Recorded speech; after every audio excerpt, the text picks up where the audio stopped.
Hello everyone, how are you all. Welcome to idea infusion by prime academy. आज हम करने वाले हैं आपकी series start of the subject technology in HR की। ठीक है, तो करते हैं आज की वीडियो को स्टार्ट बिना किसी देरी के। जिसको भी नोट्स परचेज करने हैं फॉर द ₹150 ओनली, हमारे description box and I button दोनों जगह आपको टेलीग्राम का लिंक मिल जाएगा। आप जाकर नोट्स परचेज कर सकते हैं। हम करते हैं आज की वीडियो को स्टार्ट बिना किसी देरी के।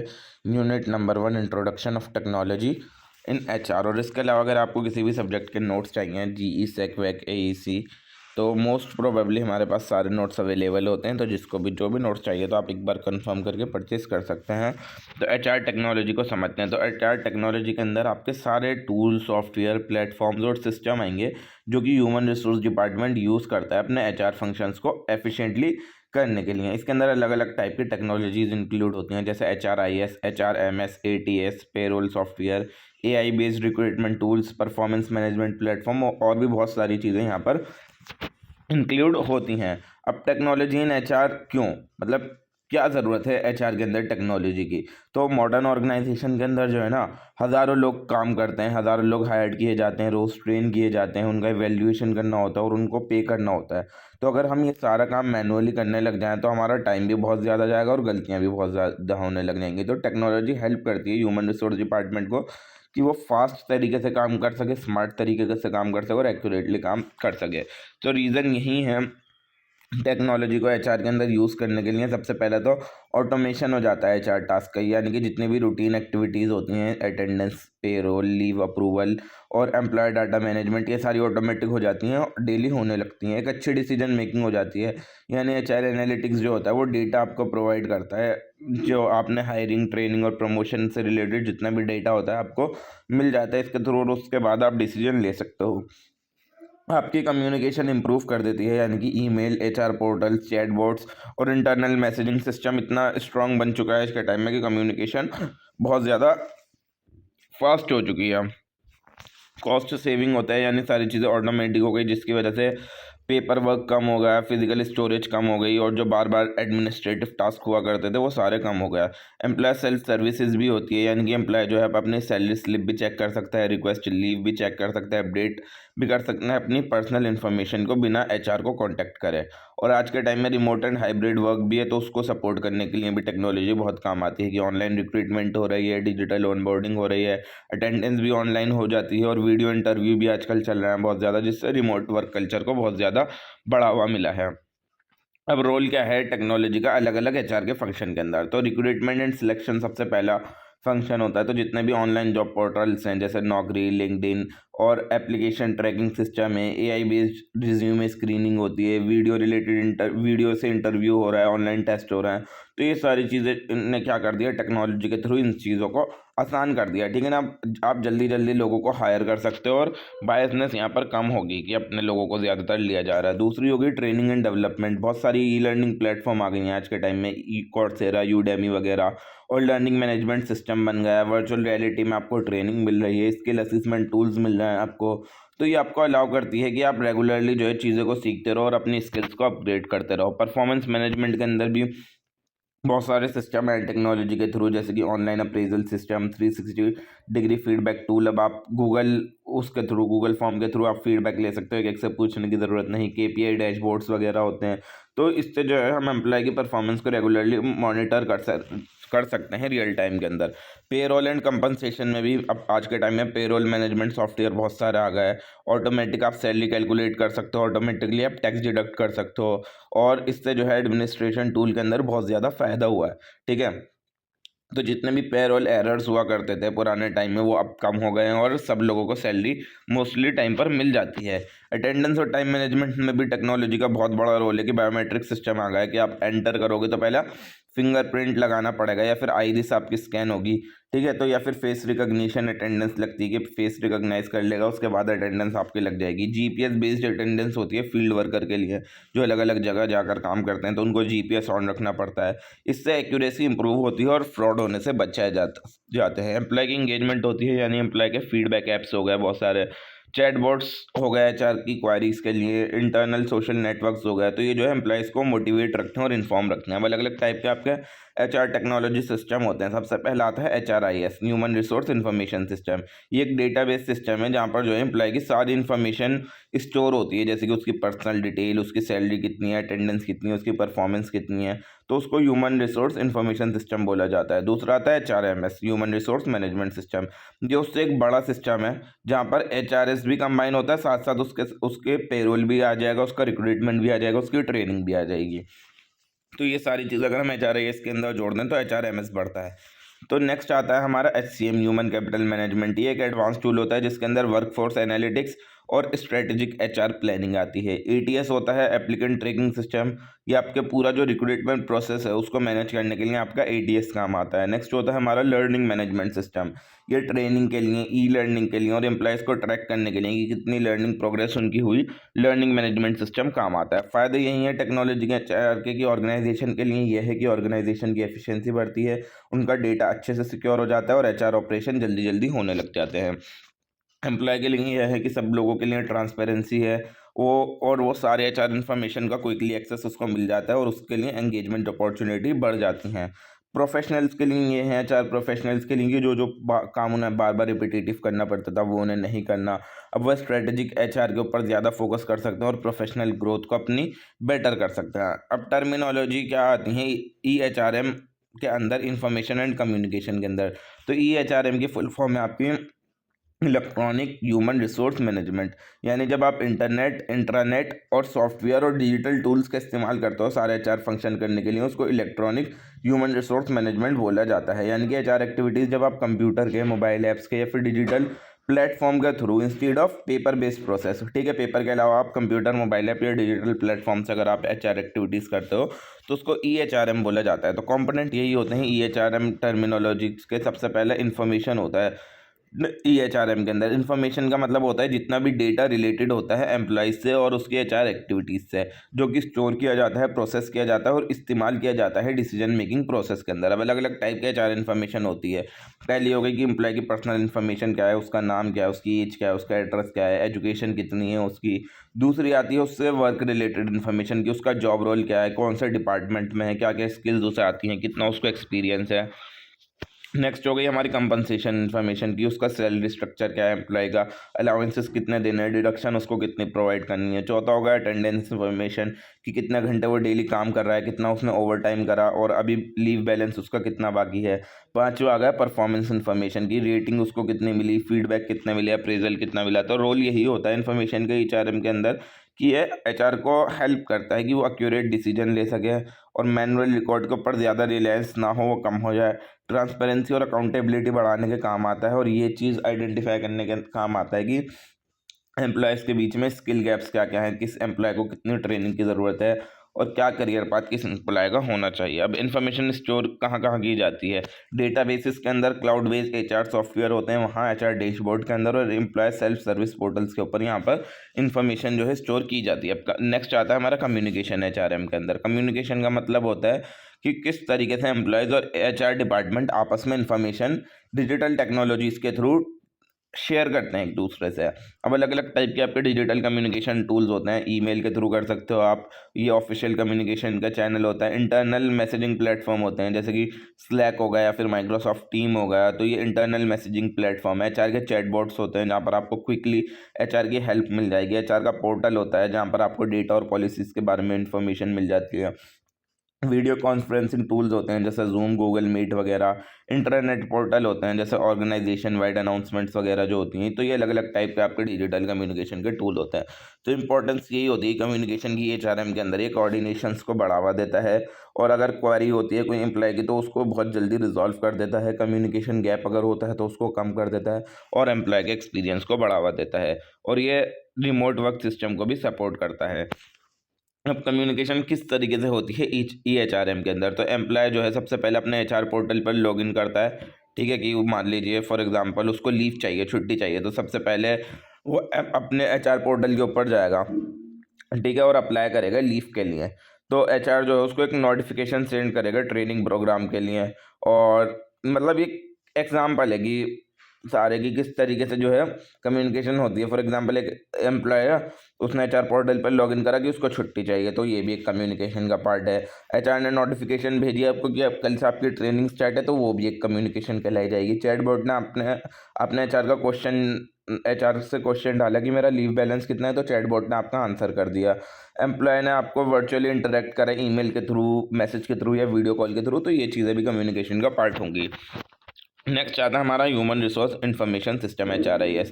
तो ह्यूमन रिसोर्स इंफॉर्मेशन सिस्टम जो है कंप्यूटर बेस्ड सिस्टम है, जहाँ पर कलेक्ट किया जाता है, स्टोर किया जाता है और मैनेज किया जाता है और प्रोसेस की जाती है इन्फॉर्मेशन को, जितनी भी रिलेटेड होती हैं एम्प्लॉइज से और उसकी HR एक्टिविटीज़ से। तो HRIS का मतलब ये है कि एक पूरा डिजिटल डेटाबेस होता है एम्प्लॉय का, जहाँ पर उसकी HR रिलेटेड इन्फॉर्मेशन सारी स्टोर्ड होती है। यानी यहाँ पर अब पेपर वर्क आपका हट गया सारा और एक पूरा ऑर्गेनाइज ऑनलाइन सिस्टम आ गया, जिसने HR के काम को बहुत ज़्यादा फास्ट कर दिया और बहुत ज़्यादा एक्यूरेट कर दिया। तो पर्पज़ यही होता है HRIS का। HRIS जो है HR डिपार्टमेंट को मदद करता है कि वो हैंडल कर सके, जितने भी डे टू डे टास्क होते हैं उनको एफिशिएंटली हैंडल कर सके। तो ये सेंट्रल डेटा हब की तरीके से काम करता है सारे फंक्शंस के लिए। तो मेन पर्पज़ इसके ये होते हैं। सबसे पहला तो ये है एम्प्लॉय के रिकॉर्ड मेंटेन करके रखना, HR प्लानिंग को सपोर्ट करना, जितने भी रूटीन के टास्क होते हैं, डेलीमेटेड टास्क होते हैं, उनको ऑटोमेट कर देना, डिसीजन मेकिंग को अच्छा करना, जितने भी मैनुअल एरर्स होते थे, ह्यूमन एरर्स होते थे, वो कम हो जाते हैं। यहाँ पर आपकी टाइम भी बचती है, आपका खर्चा भी बचता है और डेटा आपका सेफ रहता है और कॉन्फिडेंशियल रहता है, आप ही लोगों के पास रहता है, लीक नहीं होता है यहाँ से।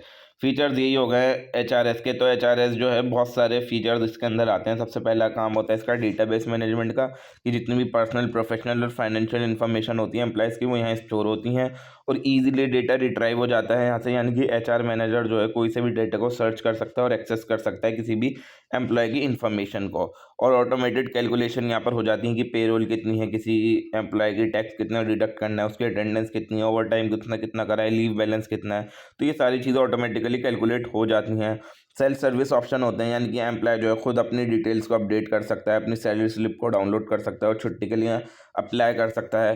कंप्लायंस सपोर्ट मिलता है, यानी कि लीगल रिकॉर्ड्स मेंटेन करके रखने में मदद करता है, जैसे PF कितना कटा है, SI कितना कटा है, टैक्स रिपोर्ट हमारी क्या चल रही है, तो ये सारी चीज़ें भी मेंटेन करने में मदद करता है। रिपोर्टिंग एंड एनालिटिक्स, यानी एक पूरा डैशबोर्ड बना देता है और रिपोर्ट करता है, जिससे HR को ये मदद मिलती है कि वो आगे से रिलेटेड जो भी काम है उससे रिलेटेड प्लानिंग और फोरकास्टिंग कर सकें। अब कंपोनेंट या फिर मॉड्यूल्स क्या होते हैं HRIS के, तो HRIS के अंदर जो है कुछ कुछ मॉड्यूल्स आते हैं। तो हर मॉड्यूल जो है एक स्पेसिफिक HR एक्टिविटी को सपोर्ट करता है। सबसे पहला आता है हमारा एम्प्लॉय इन्फॉर्मेशन मॉड्यूल, यानी यहाँ पर जो है बेसिक आपकी एम्प्लॉय की डिटेल्स आएंगी, जैसे उसका नाम, address, age, qualification, emergency contract, ठीक है। और दूसरा आ गया आपका रिक्रूटमेंट एंड सिलेक्शन मॉड्यूल। यहाँ पर जो है आपकी जॉब पोस्टिंग कब हुई, एप्लीकेशन और रिज्यूमे स्क्रीनिंग, इंटरव्यू शेड्यूलिंग, ये सारी चीज़ें आपके रिक्रूटमेंट एंड सिलेक्शन मॉड्यूल में आएगी। पेरोल मॉड्यूल के अंदर सारी चीज़ें हैंडल की जाती हैं, जैसे सैलरी कैलकुलेट करना, डिडक्शन देना, बोनस देना, रिम्बर्समेंट देना, पे स्लिप प्रोवाइड करना, ये सारी पेरोल मॉड्यूल का काम होंगी। टाइम एंड अटेंडेंस मॉड्यूल के अंदर आपने कितने घंटे काम करा, आप कब एब्सेंट थे, आपने ओवर टाइम कब करा, आपने छुट्टी कब करी, ये सारी चीज़ें टाइम एंड अटेंडेंस मॉड्यूल के अंदर आएंगी। ट्रेनिंग एंड डेवलपमेंट मॉड्यूल के अंदर आपने कौन सा ट्रेनिंग प्रोग्राम में आप हो फिलहाल, स्किल्स आपकी कितनी है, आपने कितनी प्रोग्रेस करी, उसकी रिपोर्ट। नेक्स्ट आता है हमारा परफॉर्मेंस अप्रेजल मॉड्यूल। यहाँ पर आपकी परफॉर्मेंस रेटिंग कितनी है, 360 डिग्री फीडबैक क्या मिला आपसे रिलेटेड, गोल्स क्या क्या हैं आपके और KPIs क्या क्या हैं, की परफॉर्मेंस इंडिकेटर्स क्या क्या हैं आपके। और एम्प्लॉय सेल्फ सर्विस मॉड्यूल के अंदर जो आता है अलाउ करता है एम्प्लॉय को कि वो छुट्टी कर सके, मतलब अप्लाई कर सके लीव के लिए, अपने अटेंडेंस को चेक कर सके, अपनी पर्सनल इन्फॉर्मेशन को अपडेट कर सके और जितनी भी पॉलिसीज़ हैं उनको डाउनलोड कर सके, अपनी सैलरी स्लिप को डाउनलोड कर सके। ये सारी चीज़ें सेल्फ सर्विस मॉड्यूल का पार्ट होंगी। नेक्स्ट आता है बेनिफिट एडमिनिस्ट्रेशन मॉड्यूल। यहाँ पर इंश्योरेंस प्लान क्या देना है, PF कितना काटना है, ESI कितना है, ग्रेचुइटी कितनी प्रोवाइड करनी है, ट्रैवल अलाउंस कितना प्रोवाइड करना है एम्प्लॉय को, वो सारे बेनिफिट एडमिनिस्ट्रेशन मॉड्यूल के अंदर आएंगे। अब अलग अलग टाइप के आपके HRIS होते हैं, ठीक है। सबसे पहला आता है आपका ऑपरेशनल HRIS, यानी ये डे टू डे की जितनी भी HR के टास्क होते हैं, जैसे पेरोल प्रोवाइड करना, अटेंडेंस और सारी रिकॉर्ड कीपिंग वगैरह करना, वो ऑपरेशनल HRIS का पार्ट होगा। दूसरा होता है टेक्निकल HRIS, यानी मीडियम टर्म फंक्शंस जितने भी होते हैं, जैसे रिक्रूटमेंट करना, एम्प्लॉय को ट्रेन करना और जॉब एनालिसिस करना, वो टेक्निकल HRIS का पार्ट होता है। नेक्स्ट आता है हमारा स्ट्रेटेजिक SRIS, यानी जितनी भी लॉन्ग टर्म प्लानिंग होती है कि सक्सेशन प्लानिंग करना और लेबर की डिमांड कितनी होने वाली है उस चीज़ को फोरकास्ट करना, और स्ट्रेटेजिक वर्कफोर्स प्लानिंग करना, वो स्ट्रेटेजिक HRIS का पार्ट होता है। अब फ़ायदा यही होता है HRIS के, सबसे पहले तो HR डिपार्टमेंट को ये फ़ायदा होता है कि टाइम और एफर्ट दोनों बच जाते हैं, पेपर वर्क कम हो गया, अब आपका डेटा पूरा एक्यूरेट है आपके पास और ऑर्गेनाइज तरीके से स्टोर है आपके पास, आप इजीली मॉनिटर कर सकते हो किसी भी एम्प्लॉय की लाइफ साइकिल को और अच्छे से डिसीजन मेकिंग कर सकते हो। एम्प्लॉयज़ को फ़ायदा ये होगा कि उसके सेल्फ सर्विस मिल रही है, उसको कन्वीनियंट एक्सेस मिल रहा है सारी इन्फॉर्मेशन के बारे में। HR की पॉलिसीज सारी ट्रांसपेरेंट हो चुकी हैं, और अगर कुछ इशू भी है उसका तो फास्टली रिजॉल्व हो रहा है वो। ऑर्गेनाइजेशन को फ़ायदा ये हो गया कि उसके लिए एक बहुत ज़्यादा कॉस्ट इफेक्टिव तरीके से काम होने लगा, सारे रूल्स का कंप्लायंस होने लगा, उसकी प्रोडक्टिविटी अच्छी हो गई, डेटा सिक्योरिटी उसकी अच्छी हो गई। कमियाँ यही हैं कि देखिए कोई भी सिस्टम परफेक्ट नहीं होता, HRIS के भी कुछ कमियाँ हैं। सबसे पहली तो आ गई इनिशियल कॉस्ट बहुत ज़्यादा होती है, जब आप सॉफ्टवेयर परचेज़ करते हो, उसको इंस्टॉल करते हो और ट्रेनिंग करते हो उसके अंदर उसके थ्रू, तो वहाँ पर आपको इन्वेस्टमेंट चाहिए होती है। दूसरी होती है सिक्योरिटी रिस्क, अगर आपका डेटा ब्रीच हो गया, ठीक है ना, अगर सिस्टम ने सही तरीके से प्रोटेक्टिव नहीं था तो आपका डेटा ब्रीच भी हो सकता है, डेटा चोरी भी हो सकता है, टेक्निकल प्रॉब्लम भी आ सकती है, अगर कोई सिस्टम फेलियर हो गया, डाउन टाइम हो गया, तो उससे सारे HR के ऑपरेशन रुक सकते हैं। नेक्स्ट होगा रेजिस्टेंस टू चेंज, यानी बहुत सारे एम्प्लॉय ऐसे होंगे जो डिजिटल प्रोसेस के अंदर अडेप्ट करने के लिए रेडी नहीं होंगे, और इसके लिए आपको रेगुलर अपडेट्स की ज़रूरत होती है, यानी HRIS सिस्टम को रेगुलर मेंटेनेंस की और हमेशा नए वर्जन के अपग्रेड की ज़रूरत होती है। अब मॉडर्न HR के अंदर क्या इस्तेमाल होता है HRIS का, तो आज के टाइम में HRIS जो है ज़्यादातर जितने भी रिमोट वर्क और वर्चुअल टीम्स हैं उनके अंदर काम आता है, ऑनलाइन रिक्रूटमेंट करने के काम आता है, परफॉर्मेंस डैशबोर्ड दिखाने के काम आता है, HR एनालिटिक्स के काम आता है, एम्प्लॉय एंगेजमेंट सर्विस का काम आता है, और क्लाउड बेस्ड एम्प्लॉय मॉनिटरिंग का काम आता है। तो HRIS जो है आज के टाइम में बैकबोन बन गया है मॉडर्न HRM की। तो अब तीनों के अंदर फ़र्क क्या होता है HRIS, HRMS और HCM के अंदर, ठीक है। मेन यहाँ पर इसका फोकस होता है HRIS का कि एम्प्लॉय का डेटा स्टोर हो जाए, HRMS का ये होता है कि जितने भी HR के प्रोसेस हैं वो ऑटोमेटिकली तरीके से होने लगे। HCM का फोकस होता है कि स्ट्रेटजिक वर्कफोर्स प्लानिंग होने लगे, इसका स्कोप लिमिटेड होता है, ये थोड़ी ब्रॉडर टर्म है और ये बहुत ज़्यादा बड़ी टर्म है हमारी, ठीक है। यहाँ पर आपकी क्या क्या इन्फॉर्मेशन स्टोर होती है, जैसे पर्सनल इन्फॉर्मेशन, पेरोल डेटा, यहाँ पर HRIS तो पूरा इंक्लूड हो गई होगा, साथ साथ पेरोल कितना दे रहा है, ट्रेनिंग कितनी दे रहा है, अटेंडेंस कितनी है, वो सारी भी इंक्लूड होंगी। और यहाँ पर HRMS तो पूरा का पूरा इंक्लूड होगा सारे, उसके साथ साथ एनालिटिक्स क्या क्या है, टैलेंट मैनेजमेंट कितना है हमारे ऑर्गेनाइजेशन के अंदर, वो HCM के अंदर आएगा। कॉम्प्लेक्सिटी ये बेसिक टू मॉडरेट होती है, मॉडरेट टू एडवांस जो होती है, और ये हमेशा एडवांस ही रहती है आपकी, ठीक है। ब्लॉकचेन क्या आती है, ब्लॉकचेन एक डिजिटल डिसेंट्रलाइज और एक सिक्योर्ड रिकॉर्ड कीपिंग टेक्नोलॉजी है, जहाँ पर डेटा जो है स्टोर किया जाता है छोटे छोटे ब्लॉक के अंदर जो एक दूसरे के साथ लिंक होते हैं एक चेन की तरह, ठीक है ना। एक बार कोई डेटा रिकॉर्ड कर लिया गया, ठीक है, तो आप उसको इजीली चेंज नहीं कर सकते, ठीक है, क्योंकि यहाँ पर ट्रांसपेरेंसी और सिक्योरिटी दोनों ही ज़्यादा होती हैं। तो एक ब्लॉकचेन मान लीजिए एक डिजिटल लेजर की तरह है जो बहुत सारे कंप्यूटर द्वारा शेयर किया जाता है, कोई एक इंसान उसको कंट्रोल नहीं करता, ठीक है ना। ये एक इसको इम्पॉसिबल है कि उसको आप चीट कर सको या फिर उसके डेटा को मॉडिफाई कर सको, तो इस चीज़ को हम ब्लॉकचेन बोलते हैं। फ़ायदे इसके यही होते हैं, ये डिसेंट्रलाइजेशन होता है यहाँ पे कि कोई सेंट्रल अथॉरिटी नहीं होती, डेटा जो स्टोर होता है वो अलग अलग कंप्यूटर्स के अंदर अलग अलग नोड्स के अंदर स्टोर होता है। दूसरी हो गई ट्रांसपेरेंसी होती है, यानी कि जो है जितने भी पार्टिसिपेंट हैं वो सारी ट्रांजेक्शन देख सकते हैं जो भी ब्लॉकचेन के अंदर रिकॉर्ड की जा रही हैं। तीसरी होती है इम्यूटेबिलिटी, यानी कि एक बार अगर डेटा ऐड हो गया तो आप उसको चेंज नहीं कर सकते। चौथा हो गया सिक्योरिटी, यानी यहाँ पर जो है क्रिप्टोग्राफी का इस्तेमाल किया जाता है ताकि जो डेटा है उसको प्रोटेक्ट किया जा सके कि डेटा हैक ना हो, डेटा चोरी ना हो। पांचवा होता है टाइम स्टैम्प रिकॉर्डिंग या टाइम स्टैम्प रिकॉर्ड्स, यानी हर ब्लॉक जो है उसके अंदर एक टाइम स्टैम्प होता है, उसका एक यूनिक कोड होता है, तो ये उसकी एक खासियत होती है। तो एप्लीकेशन ये होती है ब्लॉकचेन की HR के अंदर की, ये एम्प्लॉय का डेटाबेस जो है उसको सिक्योर करने के काम आता है। कैंडिडेट के जितने भी डॉक्यूमेंट्स होते हैं कि जैसे उसकी पढ़ाई कितनी है, एक्सपीरियंस कितना है, आइडेंटिटी क्या है, वो सारी चीज़ें वेरीफाई करने के लिए काम आता है, और ऑटोमेट करने के काम आता है। जितना भी पेरोल का सिस्टम होता है स्मार्ट कॉन्ट्रैक्ट के थ्रू वो चीज़ आसान करने का काम आता है, और एम्प्लॉयज़ की परफॉर्मेंस कितनी है वो चीज़ ट्रैक करना, और टेम्पर प्रूफ रिकॉर्ड रखना, इस चीज़ के ये काम आती है। और रिज्यूमे फ्रॉड से बचाना भी ब्लॉकचेन का काम होता है इसके अंदर। अब नेक्स्ट आता है हमारा इंटरनेट ऑफ थिंग्स, IoT जिसको बोला जाता है। तो इंटरनेट ऑफ थिंग्स का मतलब होता है जो फिजिकल डिवाइसेस होते हैं जो इंटरनेट से आपके कनेक्ट होते हैं, जहाँ पर आपका डेटा कलेक्ट होता है और शेयर होने लगता है ऑटोमेटिकली। तो यानी आईओटी का मतलब यही होता है, वो स्मार्ट डिवाइसेस जो कम्युनिकेशन करने के काम आते हैं एक दूसरे के साथ बिना किसी इन्वॉल्वमेंट के, उनको हम आईओटी बोला जाता है। आईओटी डिवाइस क्या क्या हो गए आपके सारे, smart watch, smart TV, GPS के ट्रैकिंग डिवाइस, और छोटे छोटे जो बायोमेट्रिक सिस्टम होते हैं, अटेंडेंस बायोमेट्रिक सिस्टम होते हैं आपके, वो सारे, और सेंसर जितने भी होते हैं मशीन्स के अंदर, smart AC, lights, home appliances, ये सारे आपके आईओटी डिवाइसेस कहलाए जाएंगे। खासियत इसकी यही होती है कि कनेक्टिविटी होती है, यानी कि सारे डिवाइस जो होते हैं वाईफाई के थ्रू, ब्लूटूथ के थ्रू, एनएफसी के थ्रू या फिर सेंसर्स के थ्रू कनेक्ट होते हैं। डेटा कलेक्शन होता है, यानी कि डिवाइसेस जो होते हैं वो कंटिन्यूसली रियल टाइम का डेटा जो है गैदर करते रहते हैं, कलेक्ट करते रहते हैं।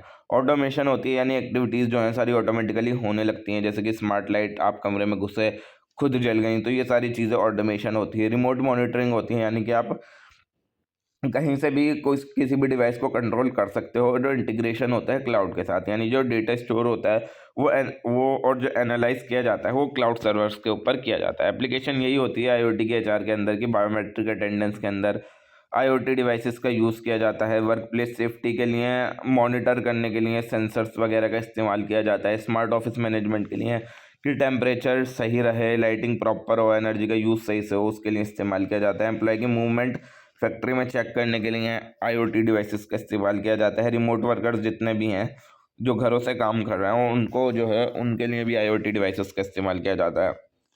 नेक्स्ट आ गया हमारा आर्टिफिशियल इंटेलिजेंस, एआई। तो एआई जो है एक ऐसी टेक्नोलॉजी है जो मशीन्स को ये इनेबल करती है, ये सोचने पर कि वो सोच सकें, चीज़ों को सीख सकें और डिसीजन ले सकें जिस तरीके से इंसान काम करता है। तो एआई जो होती हैं वो मशीन्स होती हैं जो इंसानों की तरीके से काम करती है, यानी कि वो आपकी भाषा समझती है, आपकी प्रॉब्लम सॉल्व करती है और डेटा जितना भी उसके पास स्टोर होता है उससे वो चीज़ें सीखती है। अब कैपेबिलिटीज़ ये होती हैं एआई की कि वो प्रॉब्लम सॉल्व कर सकती है, पास्ट डेटा से चीज़ें सीख सकती है। आप अगर आपने किसी भी भाषा में बात करी है फिर किसी भी इमेज को उसको दिखाया तो वो उसको रिकॉग्नाइज कर सकती है, प्रिडिक्शन कर सकती है कि अब आगे क्या होने वाला है, और 100% एक्यूरेटली प्रिडिक्ट नहीं कर सकती, बट यहाँ पर कहीं ना कहीं प्रिडिक्शन हो ही जाती है। और जितने भी मुश्किल टास्क होते हैं, कॉम्प्लेक्स टास्क होते हैं, उनको आसान कर देती है। एग्जांपल क्या होगा, जैसे चैटबॉट्स हो गए आपके, जैसे कि एचआर एचआर चैट असिस्टेंट वगैरह, सिरी, एलेक्सा, गूगल असिस्टेंट, और कोई भी फेस रिकॉग्निशन सिस्टम हो गया, सेल्फ ड्राइविंग कार्स हो गई, रिकमेंडेशन सिस्टम हो गया यूट्यूब और नेटफ्लिक्स का, वो सारे एआई के एग्जांपल हैं। एप्लीकेशन ये होती है एआई के एचआर के अंदर की, आज के टाइम में एआई बेस्ड रिक्रूटमेंट होने लगा, यानी रिज्यूमे की स्क्रीनिंग जो होने लगी, कैंडिडेट्स की शॉर्ट लिस्टिंग जो होने लगी, इंटरव्यू की जो स्केड्यूलिंग होने लगी, ये सारी एआई बेस्ड होने लगी। चैटबॉट मिल गया है आज के टाइम में एम्प्लॉयज़ की क्वारीज के लिए, यानी एम्प्लॉयज़ जो है सवाल पूछ सकता है कि मेरा लीव बैलेंस कितना है, एचआर पॉलिसीज क्या क्या है, तो आपको चैटबॉट्स के थ्रू उसके आंसर मिल जाएंगे। प्रिडिक्टिव एनालिटिक्स हो सकता है, यानी कि आप एम्प्लॉय का टर्नओवर प्रिडिक्ट कर सकते हो, परफॉर्मेंस, फ्यूचर हायरिंग नीड्स, ये सारी चीज़ें प्रिडिक्ट की जा सकती हैं। नेक्स्ट हो गया हमारा ट्रेनिंग एंड डेवलपमेंट, यानी कि आप जो जितनी भी लर्निंग रिकमेंडेशन होती है वो पर्सनलाइज की जाती हैं यहाँ पर। परफॉर्मेंस इवेल्युएशन होगा, यानी एआई जो है वो आइडेंटिफाई कर सकता है कि आपका परफॉर्मेंस पैटर्न कैसा रहा है और आपकी स्किल्स के अंदर क्या क्या कमियां हैं। नेक्स्ट आ गया हमारा मशीन लर्निंग। मशीन लर्निंग एक ऐसी ब्रांच है एआई की जहाँ पर कंप्यूटर जो है अपने पास्ट डेटा से चीज़ें सीखते हैं, ठीक है ना, बिना उनके प्रोग्राम में हम कोई चेंज करे बगैर खुद ही चीज़ें सीख जाते हैं। तो मशीन लर्निंग का जो एल्गोरिदम है वो पैटर्न्स को समझता है और उसके अकॉर्डिंगली प्रिडिक्शन करता है।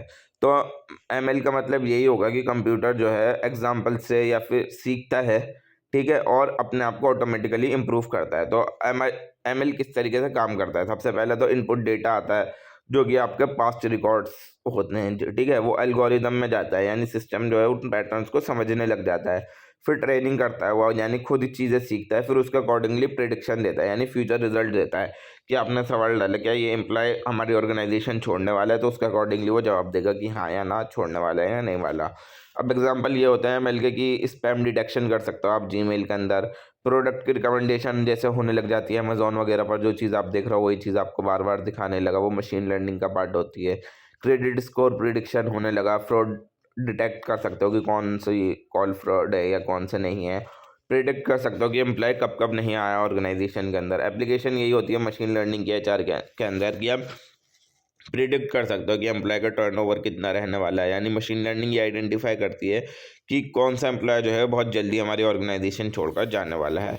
दूसरा होगा परफॉर्मेंस प्रिडिक्शन हो सकती है, यानी कि बहुत सारे फैक्टर्स डिटेक्ट हो सकते हैं जो हमारे एम्प्लॉय की प्रोडक्टिविटी को इन्फ्लुएंस करते हैं। स्किल गैप एनालिसिस होता है, यानी ये एचआर को मदद करता है ट्रेनिंग प्रोग्राम्स के अंदर। रिक्रूटमेंट एनालिटिक्स होता है, यानी यहाँ पर प्रिडिक्ट करने के काम आती हैं चीज़ें which candidate will succeed in the job की, यानी कि कौन सा एम्प्लॉय ऐसा है कि जो आगे जो है हमारी ऑर्गेनाइजेशन के अंदर रहेगा, सक्सीड होने वाला है। और अटेंडेंस और बिहेवियर पैटर्न समझ सकती है, यानी कि यहाँ पर आप आइडेंटिफाई कर सकते हो कि डिसिप्लिनरी इशू क्या है या फिर ओवर वर्किंग कहाँ कहाँ हो रही है। ये सारी चीज़ें मशीन लर्निंग के थ्रू समझी जा सकती हैं। तो डिफरेंस यही होता है मशीन लर्निंग और एआई के बीच में कि एआई जो है एक बड़ा कॉन्सेप्ट है इंटेलिजेंट मशीन्स का, और मशीन लर्निंग जो है एक एआई का ही पार्ट है जो पास्ट डेटा से चीज़ों को सीखता है। पर्पज़ यही होता है इसका कि ये जितने भी इंसानों जैसे टास्क होते हैं परफॉर्म कर सकता है, और ये जो है अपने एक्सपीरियंस से जो है परफॉर्मेंस को इम्प्रूव करता है। एग्जांपल इसके ये होगा चैटबॉट्स या फिर रोबोट्स। इसका एमएल का एग्जांपल ये होगा कि फ्रॉड डिटेक्शन हो रहा है, रिकमेंडेशन मिल रही है अमेजोन वगैरह पर। ह्यूमन रोल इसका ये होगा कि लिमिटेड है बट ज़रूरत है आज के टाइम में। और मशीन लर्निंग का ये होगा कि ज़्यादातर डेटा ड्राइवन और ऑटोमेशन होने लग जाती है। इसका एआई जो है एक बड़ी टर्म है, स्कोप इसका बड़ा है, और मशीन लर्निंग एक नैरो टर्म है हमारी।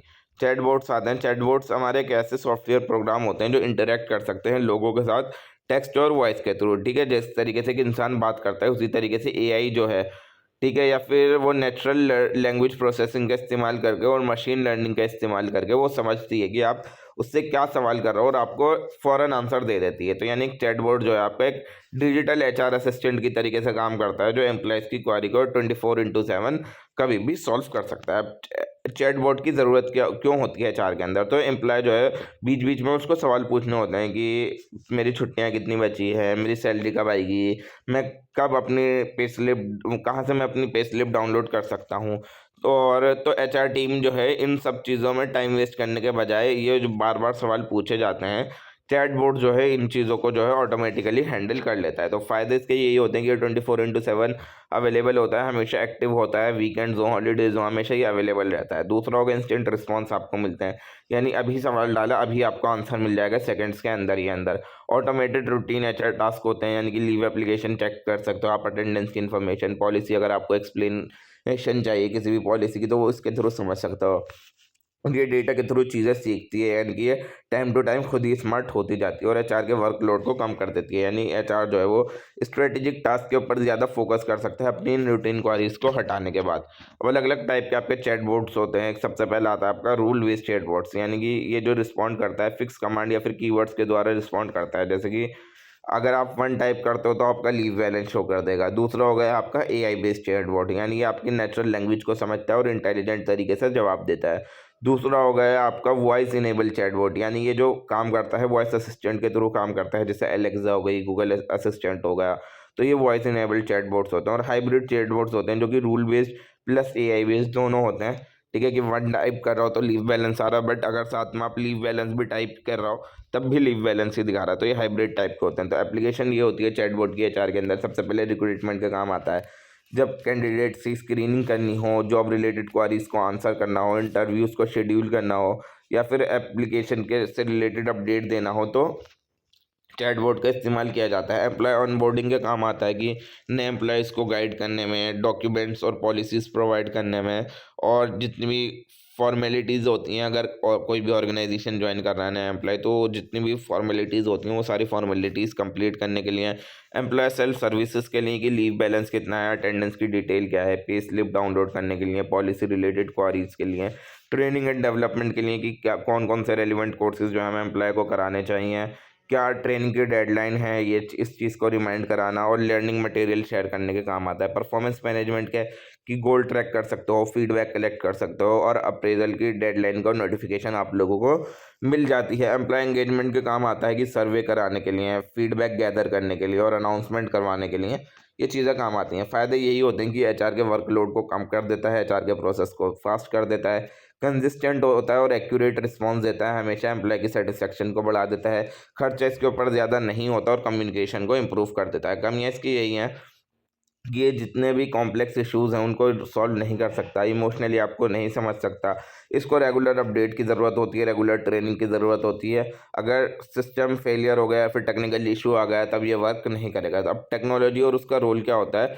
ट्रांसफॉर्म करने के लिए एचआर प्रोसेसेस को। तो टेक्नोलॉजी ने जो है पूरे एचआर फंक्शन को बहुत ज़्यादा चेंज करा है। पुराने टाइम में जो एचआर होता था वो पेपर बेस्ड होता था, बहुत ज़्यादा स्लो होता था, मैनुअल और एडमिनिस्ट्रेटिव वर्क हुआ करता था। और आज के टाइम का जो एचआर है वो सारा डिजिटल हो चुका है, डेटा ड्रिवन हो चुका है और ऑटोमेटिक एंड स्ट्रेटेजिक हो चुका है। तो यूज़ यही होता है टेक्नोलॉजी का एचआर के अंदर। सबसे पहले तो ये आ गया कि HRMS HCM सिस्टम का इस्तेमाल किया जाने लगा, जैसे एम्प्लॉय के डेटा को स्टोर करना, पेरोल को ऑटोमेट करना, अटेंडेंस, लीव्स वगैरह यहाँ से चेक कर सकते हो। और जितने भी एचआर के एनालिटिक्स फंक्शन होते हैं वो यहाँ से सपोर्ट किए जाते हैं। AI आ गया है कि स्मार्टली हायर कर सकते हो एम्प्लॉय को, एम्प्लॉय के टर्नओवर को प्रिडिक्ट कर सकते हो, पर्सनलाइज लर्निंग कर सकते हो। मशीन लर्निंग आ गई है जो पैटर्न को डिटेक्ट करती है, परफॉर्मेंस को प्रिडिक्ट करती है और स्किल गैप का पता लगाती है कि क्या क्या स्किल गैप है। क्लाउड कंप्यूटिंग होने लगी है कि एचआर डेटा को आपका रिमोट एक्सेस है, रियल टाइम में आप कोलैबोरेट कर सकते हो। और फिजिकल स्टोरेज अब आपका कम हो गया है, ब्लॉकचेन की टेक्नोलॉजी आ गई जहाँ पर एम्प्लॉय का डेटा रिकॉर्ड होता है, सिक्योर होता है और स्मार्ट कॉन्ट्रैक्ट होते हैं यहाँ पर पेरोल के लिए और फ्रॉड से आपको बचाता है। इंटरनेट ऑफ थिंग्स आ गई हैं, यानी कि बायोमेट्रिक अटेंडेंस होने लगी, वर्क प्लेस सेफ्टी मॉनिटरिंग होने लगी, स्मार्ट ऑफिस मैनेजमेंट होने लगा इंटरनेट ऑफ थिंग्स के थ्रू।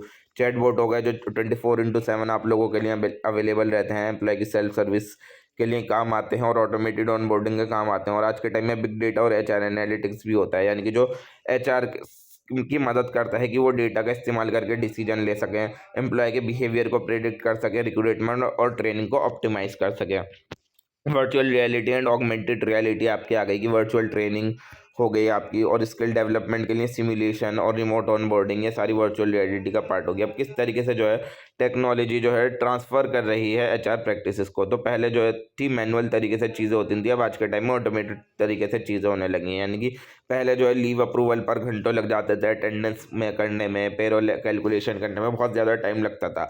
आज के टाइम में ये सारी चीज़ें ऑटोमेशन हो चुकी हैं और जिससे टाइम बहुत ज़्यादा बच रहा है। दूसरा, बहुत फास्ट तरीके से और स्मार्ट तरीके से रिक्रूटमेंट होने लगी है, यानी कि टेक्नोलॉजी के आने से ऑनलाइन जॉब पोर्टल इतना बन गया, एप्लीकेंट ट्रैकिंग सिस्टम इतना अच्छा बन गया, AI बेस्ड रिज्यूमे स्क्रीनिंग होने लगी, वीडियो इंटरव्यू होने लगे। तो हायरिंग जो है बहुत ज़्यादा जल्दी होने लगी और बहुत ज़्यादा एक्यूरेटली होने लगी। अब डेटा ड्रिवन डिसीजन मेकिंग होने लगी, यानी एचआर एनालिटिक्स जो होता है वो एचआर की मदद करता है कि किसको प्रमोशन देना चाहिए, कौन सा एम्प्लॉय है जो हमारे ऑर्गेनाइजेशन छोड़ने वाला है और किसको क्या ट्रेनिंग देनी चाहिए। तो जो आज के टाइम में डिसीजन है वो रियल डेटा के ऊपर बेस्ड होते हैं, गेस वर्क के ऊपर बेस्ड नहीं होता है। चौथा का बेटर एम्प्लॉय का एक्सपीरियंस मिलने लगा है, यानी कि एम्प्लॉय सेल्फ सर्विसेज पोर्टल बन गया है जहाँ पर वो लीव के लिए अप्लाई कर सकता है, सैलरी चेक कर सकता है, अपनी पर्सनल इन्फॉर्मेशन को अपडेट कर सकता है और एचआर डॉक्यूमेंट्स ले सकता है। तो एम्प्लॉय को ज़्यादा एम्पावर्ड और इंडिपेंडेंट फील होने लगा है इसके थ्रू।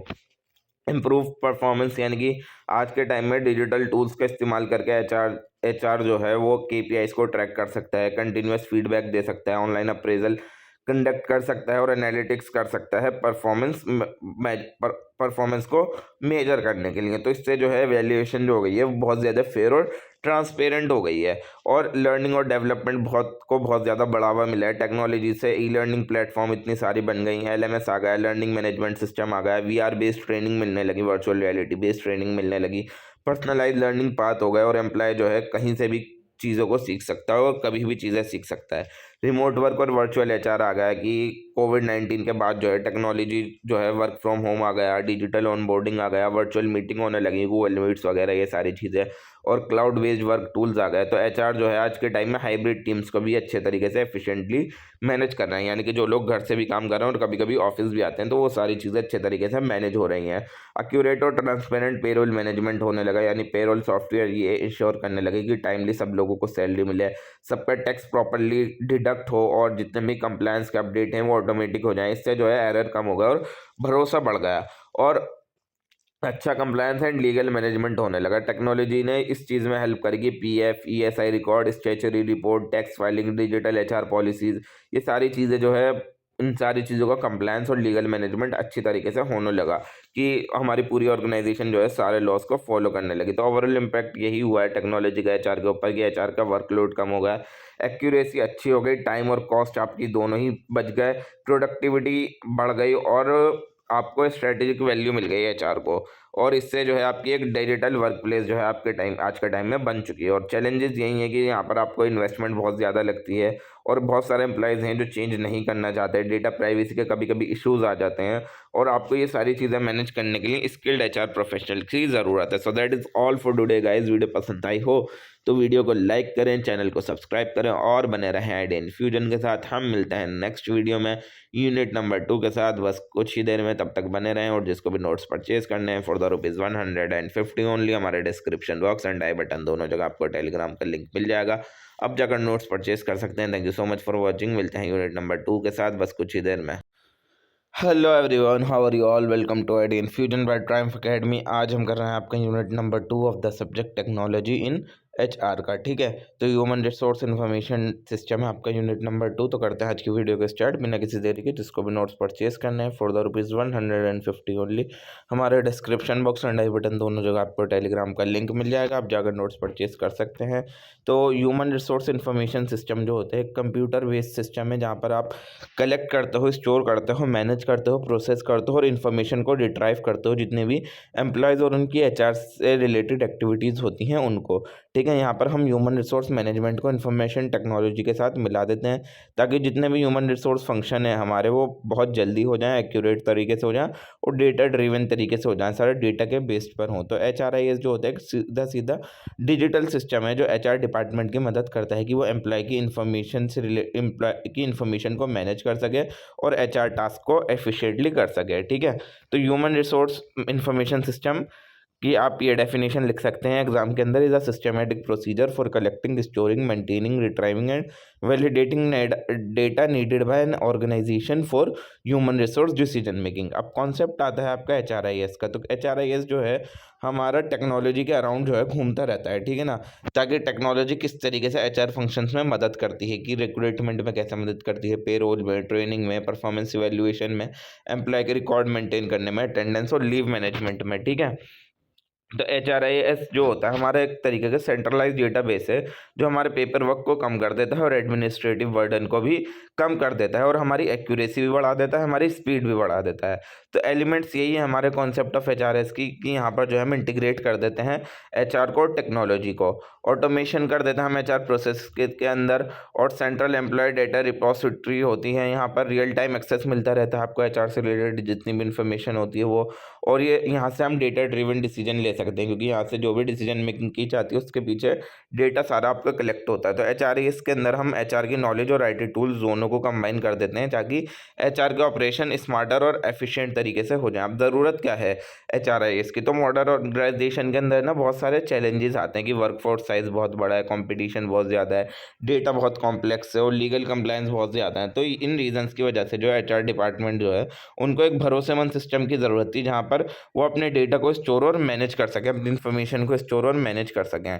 तो मेजर रीज़न ये आते हैं कि HR की ज़रूरत क्यों है। सबसे पहली तो आती है कि वर्क फोर्स डेटा बढ़ता जा रहा है, जैसे जैसे ऑर्गेनाइजेशन बढ़ती जा रही है एम्प्लॉय के रिकॉर्ड मैनुअली रखना मुश्किल होता जाता है। तो HRIS जो होता है सेफली स्टोर करता है क्या क्या चीज़ें, personal details, job history, salary, leave and attendance और क्वालिफिकेशन ऑफ द एम्प्लॉय, ठीक है। और दूसरी आती है टाइम एंड कॉस्ट एफिशिएंसी। तो HRIS जो होता है वो मैनुअल वर्क को कम कर देता है, पेपर वर्क को कम कर देता है, जो भी डेटा एंट्री बार बार रिपीट हो रही होती है उसको कम कर देता है, और रूटीन टास्क पर जितना भी टाइम लगता है जैसे लीव रिक्वेस्ट, अटेंडेंस ट्रैकिंग, ये सारी चीज़ें कम हो जाती हैं। तो ये टाइम और पैसा दोनों चीज़ें हमारे बचाती है।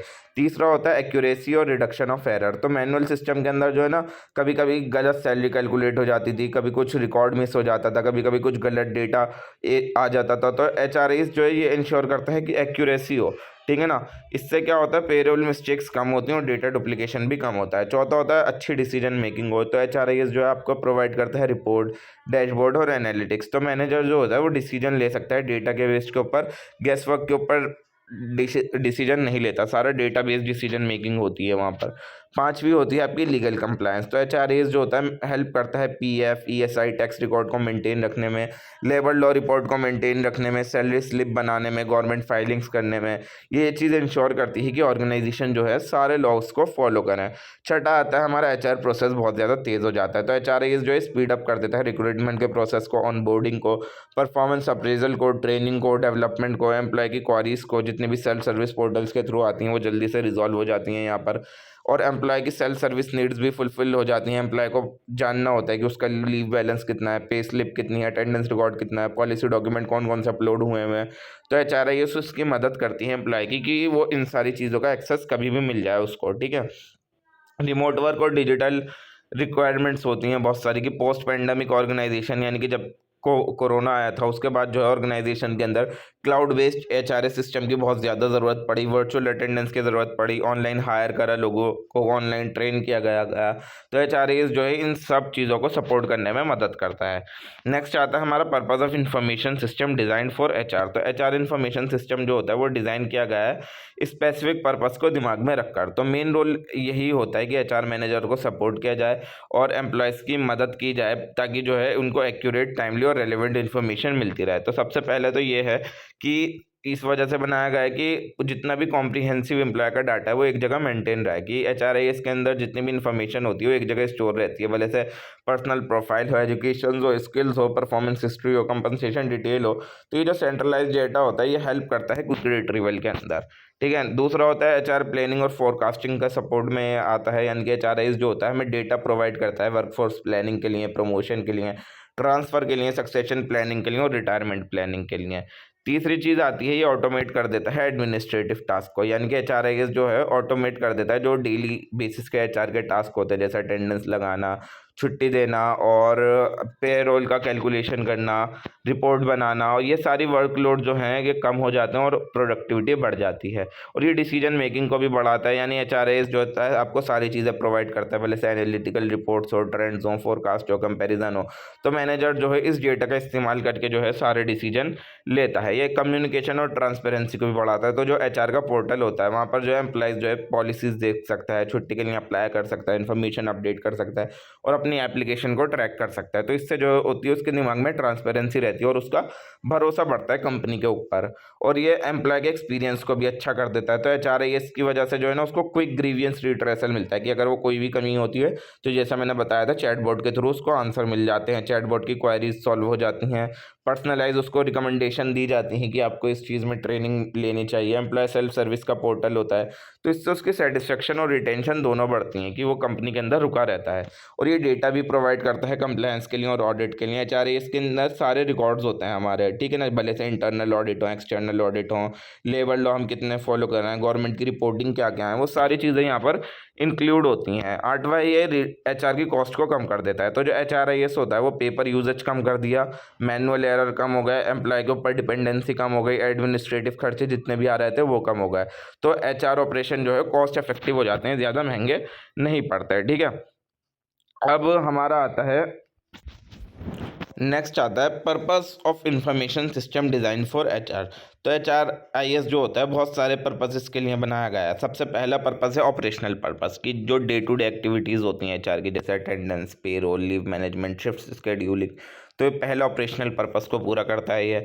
दूसरा होता है टेक्टिकल पर्पस, यानी ये मैनेजर्स को मदद करता है कि वो मीडियम लेवल डिसीजन ले सकें कि कितने लोगों को हायर करना है, किस एम्प्लॉय को ट्रेनिंग देनी है, किसको प्रमोशन देना है। तो ये टेक्टिकल पर्पस के अंदर इंक्लूड होगा। नेक्स्ट होता है हमारा स्ट्रेटेजिक पर्पस।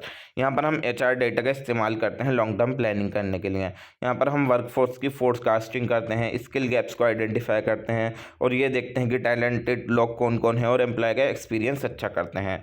चौथा होता है हमारा इन्फॉर्मेशन शेयरिंग पर्पस। तो HRIS जो होता है वो काम करता है कम्युनिकेशन प्लेटफॉर्म की तरह, ठीक है। जैसे कि एम्प्लॉय अपनी लीव अप्लाई कर रहा है ऑनलाइन, अपनी सैलरी स्लिप डाउनलोड कर रहा है, अपनी पर्सनल इन्फॉर्मेशन अपडेट कर रहा है, और जो है कोई सी भी मैनेजर जो है अपनी रिक्वेस्ट इंस्टेंटली अप्रूव कर सकता है HRIS सिस्टम के थ्रू। अब HR मैट्रिक्स आता है नेक्स्ट टॉपिक। तो HR मैट्रिक्स का मतलब होता है नंबर, रेशियो या फिर डेटा इंडिकेटर जो मेजर करते हैं कि परफॉर्मेंस क्या हुई है HR फंक्शन की, यानी कि इससे जो है HR को इस चीज़ में मदद मिलती है कि कितनी इफेक्टिव थी हमारी HR प्रैक्टिस, हमें कहाँ पर इम्प्रूवमेंट की ज़रूरत है और किस तरीके से HR जो है हमारे ऑर्गेनाइजेशनल गोल को अचीव करने में मदद कर रहा है। तो इंपॉर्टेंट HR मैट्रिक्स जो हैं वो ये हैं। सबसे पहला होता है एम्प्लॉय टर्नओवर रेट। ये एम्प्लॉय टर्नओवर रेट बताता है कि कितने एम्प्लॉयज़ जो हैं अब ऑर्गेनाइजेशन छोड़ने वाले हैं, ठीक है, मतलब छोड़ चुके हैं।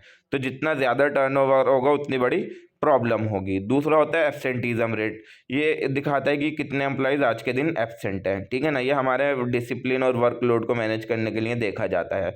तीसरा हो गया ट्रेनिंग कॉस्ट पर एम्प्लॉय, की कितना पैसा स्पेंड हो रहा है एक एम्प्लॉय की ट्रेनिंग के ऊपर, उसको हम बोलते हैं ट्रेनिंग कॉस्ट पर एम्प्लॉय।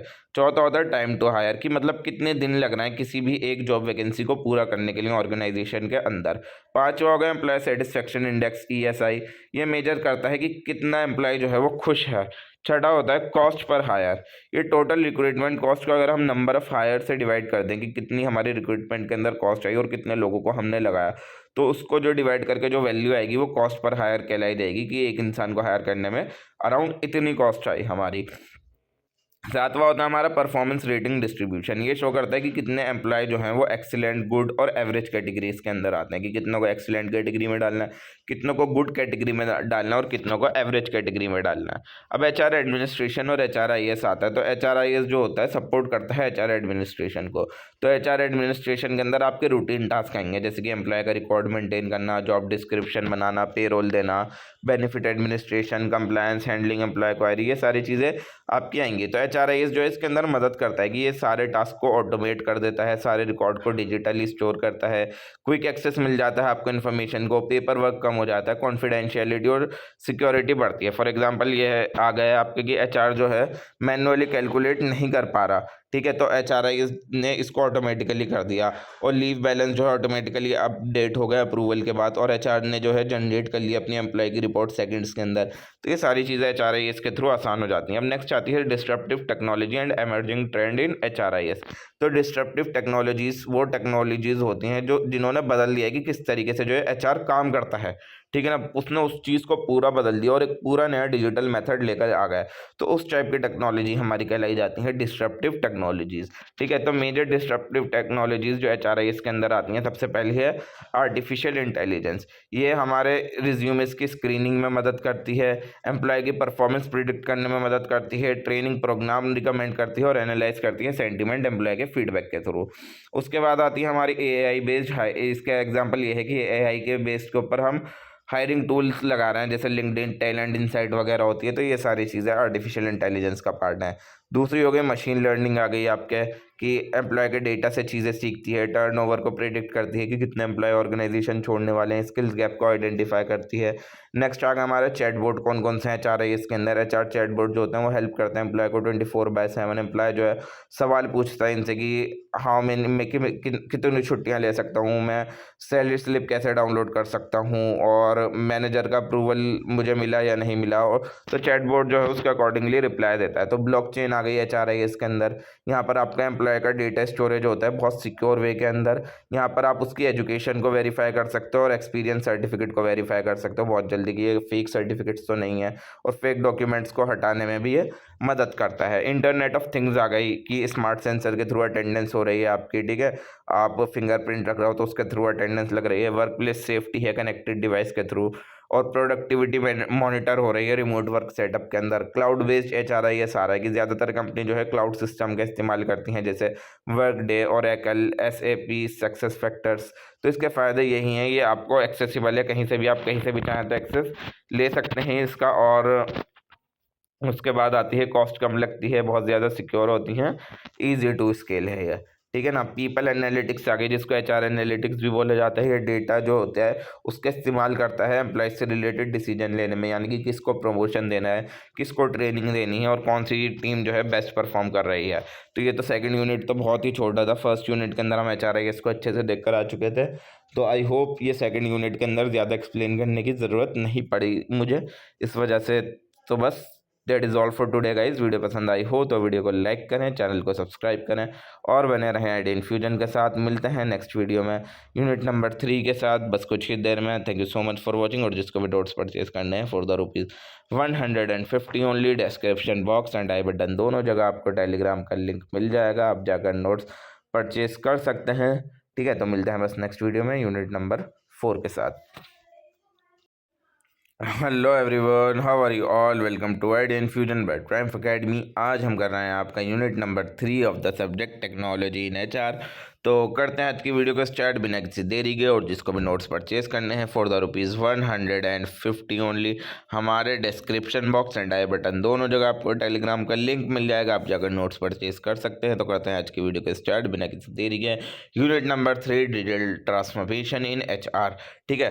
तो डिजिटल HR ट्रांसफॉर्मेशन का मतलब होता है जब हमारे एचआर प्रोसेस के अंदर जो है ना कम्प्लीटली शिफ्ट हो गया कि पहले हम सेमी मैनुअल तरीके से काम करते थे, फिर हम सेमी मैनुअल मेथड पर आए और अब fully digital technology driven system आ गया हमारा। यानी कि हम जो है मॉडर्न डिजिटल टूल्स का, ऑटोमेशन का, एनालिटिक्स का, एआई का, क्लाउड सिस्टम का, एचआर सॉफ्टवेयर का इस्तेमाल कर रहे हैं, जिससे हमारी स्पीड अच्छी हो गई, एक्यूरेसी बढ़ गई, एम्प्लॉय का एक्सपीरियंस अच्छा होगा और हम स्ट्रेटेजिक डिसीजन मेकिंग कर पा रहे हैं। तो डिजिटल एचआर का मतलब यही होता है कि एचआर जो है पुराने टाइम में पेपर फाइल्स और एक्सेल शीट के ऊपर काम करता था, और आज के टाइम में स्मार्ट एचआर प्लेटफॉर्म्स आ गई हैं, मोबाइल ऐप्स आ गए हैं, एआई टूल्स आ गए हैं, एनालिटिकल डैशबोर्ड्स आ गए हैं। तो डिजिटल ट्रांसफॉर्मेशन की ज़रूरत क्यों रही है एचआर के अंदर? सबसे पहले तो ये है कि एम्प्लॉय को जो है डिजिटल कन्वीनियंस मिल जाती है। यानी कि एम्प्लॉय चाहता है कि उसके ऊपर उसके पास एक मोबाइल ऐप हो, ठीक है ना, जिसके ऊपर वो लीव, अटेंडेंस, पेरोल और कम्युनिकेशन वगैरह कर सके, ठीक है। और डिसीजन मेकिंग जल्दी हो जाती है इससे। यानी डिजिटल सिस्टम जो होता है वो real time data, dashboard, reports, analytics आपको प्रोवाइड करता है, जिसके अकॉर्डिंगली आप डिसीजन ले सकते हो। बड़ी बड़ी वर्कफोर्स को मैनेज करने के ये काम आता है कि हज़ारों एम्प्लॉयज़ की ज़रूरत होती है ऑटोमेटेड सिस्टम के लिए, एचआर ऑपरेशन के। एरर को कम कर देता है, यानी डिजिटल सिस्टम जो है वो मिस्टेक्स कम कर देता है पेरोल के अंदर, अटेंडेंस के अंदर और रिकॉर्ड मेंटेन करने के अंदर। एम्प्लॉय के एक्सपीरियंस को बढ़ा देता है, जैसे सेल्फ सर्विस पोर्टल होते हैं वो एम्प्लॉय को पूरा कंट्रोल दे देते हैं डेटा के ऊपर। हाइब्रिड एंड रिमोट वर्क हो गया कि कोविड-19 के बाद से डिजिटल एचआर जो है बहुत ज़्यादा ज़रूरी हो गया, क्योंकि रिमोट टीम्स ही काम कर रही हैं और उसके बाद तो सारा सिस्टम ऑनलाइन ही हो चुका है। अब digital transformation is applied in की एचआर फंक्शन। तो यहाँ पर नीचे फंक्शन वाइज एक्सप्लेनेशन दे रखी किस तरीके से जो डिजिटल टूल्स हैं उनका एचआर के अंदर इस्तेमाल किया जाता है। पहला आता है हमारा digital recruitment and talent acquisition. तो इस चीज़ को करने के लिए हम कौन कौन से टूल यूज़ करते हैं? AI screening tool, applicant training system, ATS जिसको बोला जाता है, लिंक्डइन टैलेंट इनसाइट। तो एआई स्क्रीन जो होती है वो रिज्यूमे को जो है ऑटोमेटिकली जो करती है। एआई क्या करता है, जो भी रिज्यूमे लोग अपलोड कर रहे हैं उसको ऑटोमेटिकली स्क्रीन करती है, चेक कर देगी या वो इंसान इस जॉब के कैपेबल है या फिर नहीं है। चैटबॉट जो है आपके कभी भी 24/7 आंसर दे देगा। वीडियो इंटरव्यूज़ हो रहे हैं आपके, ऑनलाइन वीडियो कॉल पे इंटरव्यू हो रहे हैं। सोशल मीडिया के थ्रू हायरिंग हो रही है। ऑनलाइन स्किल टेस्ट लिया जा रहा है आपका, साइकोमेट्रिक असेसमेंट हो रहा है, उसके थ्रू आपको जॉब मिल रही है।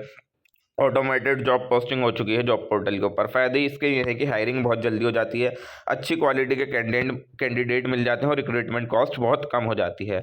नेक्स्ट आ गई हमारे डिजिटल ऑनबोर्डिंग। यहाँ पर जो टूल इस्तेमाल किए जाते हैं वो हो गए हमारे ऑनबोर्डिंग पोर्टल, ई डॉक्यूमेंट और डिजिटल सिग्नेचर। यानी कि यहाँ पर जो नए नए ज्वाइनी लोग होते हैं वो अपने डॉक्यूमेंट्स को ऑनलाइन अपलोड करते हैं, उनको वेलकम वीडियो दिखती है, वर्चुअल टूर दिखता है पूरी ऑर्गेनाइजेशन का।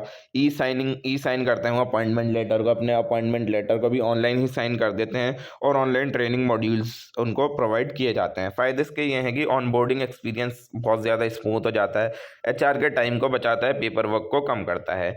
नेक्स्ट आता है हमारा digital learning and development, LND जिसको बोला जाता है। तो टूल्स यहाँ पर जो इस्तेमाल किए जाते हैं वो हो गए हमारे एलएमएस यानी learning management system, MOOCs gamified learning. तो एम्प्लॉयज़ जो होते हैं ये कभी भी इन कोर्स को ले सकता है और एआई जो है उनको रिकमेंड करता है कि जो भी उनकी स्किल डेवलपमेंट पाथ हैं उसके अकॉर्डिंगली उनके पर्सनलाइज स्किल डेवलपमेंट पाथ उनको रिकमेंड करता है कि आप लोग जो है इसके अंदर जो है अपने आप को इम्प्रूव करो। वर्चुअल क्लासरूम होती है और सिमुलेशन होता है। ऑनलाइन सर्टिफिकेशन कोर्स कर सकते हो जैसे कॉर्सेरा के ऊपर, यूडेमी, लिंक्डइन लर्निंग के ऊपर। फ़ायदे इसके यही है, स्किल डेवलपमेंट जो है आपकी कंटिन्यूस हो जाती है, बहुत ज़्यादा कॉस्ट इफेक्टिव ट्रेनिंग होती है, ज़्यादा खर्चा नहीं आता और आप जो है यहाँ पर ट्रेनिंग प्रोसेस को ट्रैक कर सकते हो। नेक्स्ट आता है हमारा digital performance management. Digital performance management के अंदर हम जो टूल्स इस्तेमाल करते हैं वो करते हैं हम OKR software, 360 degree feedback tools और एनालिटिक्स प्लेटफॉर्म। यहाँ पर आप रियल टाइम परफॉर्मेंस चेक कर सकते हो, ट्रैक कर सकते हो अपने एम्प्लॉयज़ की और रेगुलरली उनको फीडबैक दे सकते हो। उनका ईयरली रिव्यू करने के बजाय आप हमेशा जब भी चाहो उनको रिव्यू कर सकते हो। ऑटोमेटिकली आपके पास जो है एम्प्लॉय की परफॉर्मेंस जनरेट होकर आपके पास आ जाएगी और अब मैनेजर के पास आ जाएगी और उसके अकॉर्डिंगली कर सकता है काम जो भी उसे करना है, प्रमोशन देना है, डिमोशन करना है, जो भी करना है। एआई जो है आपका साथ साथ प्रेडिक्ट भी करता है हाई पोटेंशियल एम्प्लॉयज़ कौन कौन से हैं जिनको प्रमोशन दिया जा सके। फ़ायदे इसके यही है कि गोल अलाइनमेंट हमारा अच्छा होता है, ऑर्गेनाइजेशन के अंदर फेयरनेस बढ़ती है और ट्रांसपेरेंट परफॉर्मेंस एवेल्युएशन होता है हमारा यहाँ। नेक्स्ट आ गया हमारा digital payroll and compensation. Digital payroll and compensation के अंदर इस्तेमाल किए जाने वाले टूल्स होते हैं हमारे payroll software, automated calculation system, automatic salary calculation, tax and statutory compliance, online salary slip, direct banking transfer, attendance integration. इन सारी चीज़ों के अंदर जो है काम आता है। और 3 टूल्स ये हैं, payroll software, automated calculation system हमारा। फ़ायदे इसके यही है कि यहाँ पर ज़ीरो पेरोल एरर्स होते हैं, बिल्कुल ही नहीं होते। प्रोसेसिंग बहुत जल्दी हो जाती है, ट्रांसपेरेंसी बहुत बड़ी हुई होती है। नेक्स्ट हो गया हमारा डिजिटल एम्प्लॉयमेंट एंगेजमेंट। यहाँ पर टूल्स जो इस्तेमाल किए जाते हैं वो फीडबैक ऐप्स होते हैं, पल्स सर्वेज होते हैं, कम्युनिकेशन प्लेटफॉर्म्स होती हैं जैसे स्लैक, टीम्स वगैरह। तो ऑनलाइन एम्प्लॉयज़ का सर्वे किया जाता है, सेंटिमेंट एनालिसिस किया जाता है एआई का इस्तेमाल करके, डिजिटली रिवॉर्ड दिए जाते हैं और रिकॉग्निशन बैच दिए जाते हैं। फ़ायदे इसके ये हैं कि हम एम्प्लॉय की नीड्स को अच्छे से समझ पाते हैं और वर्क प्लेस के कल्चर को अच्छा बना पाते हैं हम, ठीक है ना। नेक्स्ट आता है हमारा digital HR analytics and people analytics. यहाँ पर हमें ये प्रिडिक्ट करते हैं कि कितने लोगों की हमें आगे ज़रूरत रहने वाली है जिनको हमें हायर करना है, और कौन कौन से एम्प्लॉयज़ ऐसे हैं जो उनका ऐसा लग रहा है कि अब रिज़ाइन करके चले जाएंगे, और ट्रेनिंग कितनी इफेक्टिवनेस रही ट्रेनिंग की जो हमने एम्प्लॉयज़ को अपने दी थी, वो कितनी फ़ायदेमंद रही, और एम्प्लॉय सेटिस्फाइड है या फिर नहीं है, अगर है तो कितना है। मेन बेनिफिट्स इसके यही होते हैं कि एचआर जो है आज के टाइम में स्ट्रेटेजिक बन चुका है, और आप ये जितने भी डिसीजन लेते हैं ना वो डेटा के अकॉर्डिंगली लिए जाते हैं। अब नेक्स्ट जो टॉपिक आता है वो ईआरपी आता है, एंटरप्राइज रिसोर्स प्लानिंग आता है। तो ईआरपी का मतलब होता है एंटरप्राइज रिसोर्स प्लानिंग। ये एक टाइप का इंटीग्रेटेड सॉफ्टवेयर सिस्टम है जहाँ पर जितने भी बड़े बड़े डिपार्टमेंट होते हैं ऑर्गेनाइजेशन के, भले से एचआर हो, फाइनेंस हो, मार्केटिंग हो, सप्लाई चेन हो, सेल्स हो, प्रोडक्शन हो, इनको हम एक यूनिफाइड डिजिटल प्लेटफॉर्म के ऊपर कनेक्ट कर देते हैं, इंटीग्रेट कर देते हैं, ठीक है। तो ईआरपी एक ऐसा सेंट्रल नर्वस सिस्टम है पूरी कंपनी का जहाँ पर सारे डिपार्टमेंट्स का डेटा जो है एक ही सिस्टम के ऊपर शेयर किया जाता है। तो एग्जांपल आ गए ईआरपी सॉफ्टवेयर के, SAP, Oracle, Microsoft dynamics, Workday, tally prime. छोटे बिजनेस के लिए होता है टैली प्राइम, ठीक है। अब बेनिफिट्स ये होते हैं ईआरपी के एचआर के अंदर कि ईआरपी जो है बहुत बड़ा रोल प्ले करती है डिजिटल ट्रांसफॉर्मेशन के लिए। सबसे पहला तो ये डेटा सिस्टम को यूनिफाइड कर देती है। तो एचआर का डेटा जो होता है वो फाइनेंस के साथ लिंक कर दिया जाता है, पेरोल के साथ और ऑपरेशन वगैरह के साथ लिंक कर दिया जाता है, जिससे डुप्लीकेशन ना हो, चीज़ें डबल डबल ना हो, ठीक है। रियल टाइम इन्फॉर्मेशन मिलती रहती है कि अटेंडेंस कितनी है आज की, एम्प्लॉय का परफॉर्मेंस कितना है, पेरोल का डेटा क्या क्या आ रहा है, ये सारी चीज़ें रेगुलरली अपडेट होती रहती हैं, एफिशिएंसी बढ़ती रहती है। ऑटोमेट करती हैं रिपीटेटिव टास्क को, यानी कि जो कि बार बार चीज़ें हो रही होती हैं जैसे सैलरी की प्रोसेसिंग, लीव अप्रूवल, एम्प्लॉय के रिकॉर्ड का अपडेट, कंप्लायंस रिपोर्ट, इन सारी चीज़ों को जो है ऑटोमेट करने के काम आता है ये हमारा ईआरपी। एक्यूरेसी को बढ़ावा देता है, यानी कि एम्प्लॉय के डेटा से रिलेटेड, पेरोल से, स्टैच्यूटरी कंप्लायंस से रिलेटेड जितनी भी गलतियाँ होती थी वो सारी चीज़ें कम हो जाती हैं। डिसीजन मेकिंग हमारी अच्छी होती है। ईआरपी जो है हमें डैशबोर्ड्स देती हैं, चार्ट्स देती हैं, एनालिटिक्स देती हैं, जिसके थ्रू हम आइडेंटिफाई कर सकते हैं कि कौन कौन से ट्रेंड्स हैं, क्या चीज़ें हैं। तो ये सारी चीज़ें समझने में हमें मदद मिलती है। ईजी कंप्लायंस एंड डॉक्यूमेंटेशन होता है, यानी एचआर जो होता है ये एचआर को हेल्प करती हैं कि जितने भी लेबर लॉज हैं, पीएफ ईएसआई रूल्स हैं, आईटी डिडक्शंस हैं, वो सारी चीज़ें कंप्लाई हों, उसमें मदद करती हैं। ग्रोथ और स्केलेबिलिटी में मदद सपोर्ट करती हैं। जैसे कंपनीज बढ़ती जाती हैं, ईआरपी जो है अपनी कंपनी के अंदर नए एम्प्लॉयज़, नई ब्रांचेस लाती जाती है। इससे एम्प्लॉय का एक्सपीरियंस भी बढ़ता है, यानी सेल्फ सर्विस पोर्टल जो होता है वो एम्प्लॉय को अलाउ करता है कि वो मैनेज कर सकें लीव्स को, अटेंडेंस को, पेरोल क्वारीज को और पर्सनल डिटेल्स को अपडेट कर सकें। कमियाँ या फिर लिमिटेशन, हमारी पिटफॉल्स या फिर लिमिटेशंस ईआरपी की ये आती हैं कि ईआरपी जो है पावरफुल है, बट इसके अंदर भी उसके बाद भी बहुत सारे चैलेंजेस आते हैं। कि सबसे पहले तो ये कॉस्ट बहुत ज़्यादा होती है कि इनके जो इंस्टॉलेशन होती है और जो साल भर की मेंटेनेंस होती है वो बहुत ज़्यादा महंगी होती है, और इनको चलाने के लिए आपको स्किल्ड स्टाफ चाहिए, क्योंकि ईआरपी के सिस्टम जो है ना बहुत ज़्यादा कॉम्प्लेक्स होते हैं। तो इनको चलाने के लिए जो एम्प्लॉयज़ को जो है आपको ट्रेनिंग देनी पड़ेगी ताकि उनको वो यूज़ करने आ जाए। और इनका इम्प्लीमेंटेशन टाइम अच्छा खासा लंबा होता है कि अगर आपको ईआरपी पूरे डिपार्टमेंट के अंदर सेट करना है तो उसको सेट करने के लिए आपको महीनों लग सकते हैं या फिर सालों भी लग सकते हैं। और रेजिस्टेंस टू चेंज होते हैं एम्प्लॉय, कुछ कुछ एम्प्लॉय ऐसे होते हैं कि उनको ऐसा लगता है कि वो अपना कंट्रोल खो देंगे या फिर जॉब खो देंगे अगर ऑटोमेशन आ गया, तो लोग चेंज नहीं करना चाहते अपने आप को।